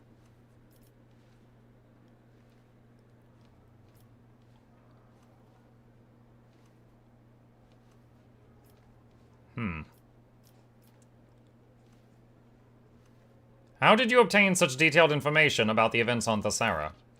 Duty dictates that Adeptus Administratum officials always be adequately informed, otherwise our service to the Imperium's order would be of rather questionable use. Unfortunately, it is for the same reason that I cannot disclose my sources to you. I took care of a problematic world of yours, and you are twisting the fact regarding my efforts. The prefect's ocular lenses flash as she replies in an offended tone.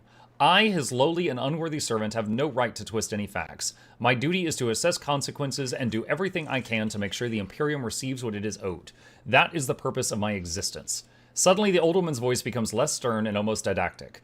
Speaking from my wealth of experience, if I do say so myself, taking care of the Imperium's prosperity is a heavy burden, albeit an honorable one. The fact that even a rogue trader can run into difficulties while doing it only further confirms my many years of observations. If you think that the Thesserian mineral is so important to the Imperium, make it part of the tithe. What is the problem? Of course, you have the power to change your decision at the snap of your fingers, but its implementation will fall to thousands upon thousands of Administratum functionaries. They will have to first record the previous status of the tithe and then begin an equally lengthy process of re-registering the payment. As servants of law and order, we cannot simply skip the cumbersome parts. Procedure must be followed meticulously, lest we become mired in anarchy.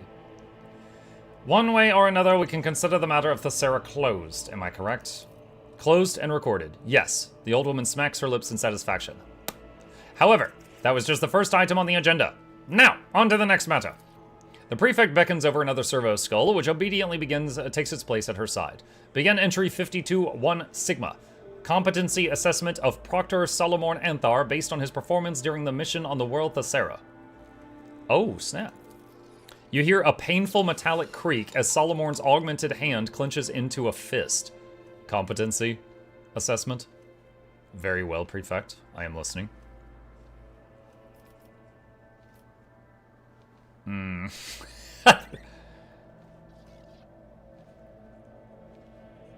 Solomon did nothing that could be considered a violation of the Lex Imperialis.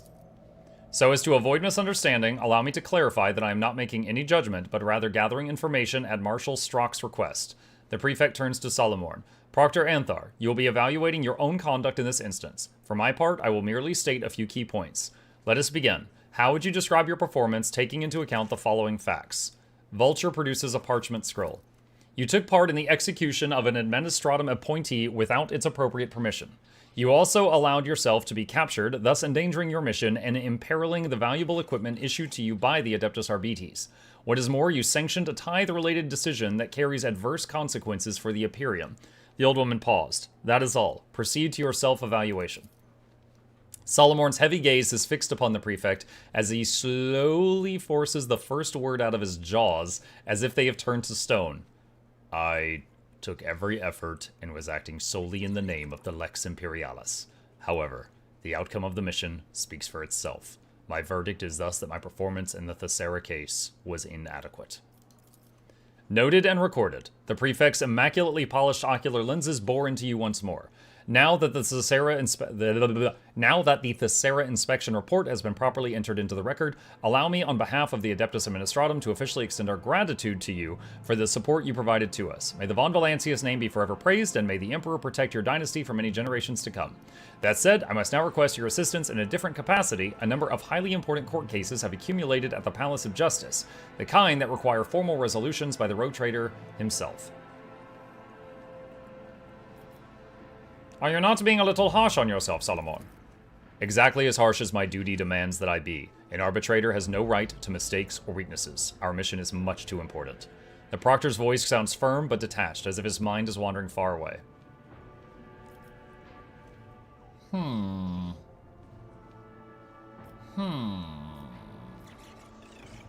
I don't like Solomon as a teammate in my group, but I really like him as a character. And I don't like that she's being mean to him. I believe you are biased against Solomon. To which part of the assessment would you impute bias? Everything in it's based entirely solely on facts, and Proctor Anthar himself presented the conclusion. Regardless, the final judgment will be passed by Marshal Strox. What is the Palace of Justice? It is a temple of the law erected by your ancestors. Some cases could only be settled by heads of the dynasty, but since their time was occupied by other important duties, a facility was built for storing especially complex cases. At a certain point, servants of the Administratum were permitted to use the Palace of Justice for hearing disputes. Then, in Lady Theodora's time, the Arbites became part of the legal procedure as well. How will the trial proceed? The defendants will speak first, whereupon you can ask me clarifying questions on the case. And then, the old woman gives you a meaningful look over her ocular lenses. A death sentence must be passed. You are, of course, free to judge otherwise, but an execution is preferable, since in every case that will come to you, an outcome without highly unpleasant consequences is unlikely.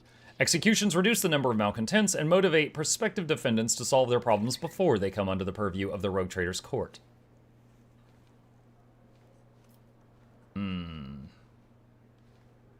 One of the Rogue Trader's many duties is to mete out justice. I agree. I have relegated my current tasks in advance, and thus am ready to escort you to the Palace of Justice immediately. Please follow me. I need a chance to save the game. I wonder if it autosaves going through this door. Hey, my friend Mark Furman. Hi, RVM.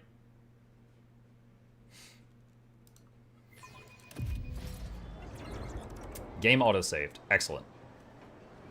Okay, so. Alright, so. It is 2 p.m. and I am out of time. I've got some stuff I need to take care of. We're going to take advantage of that autosave right now.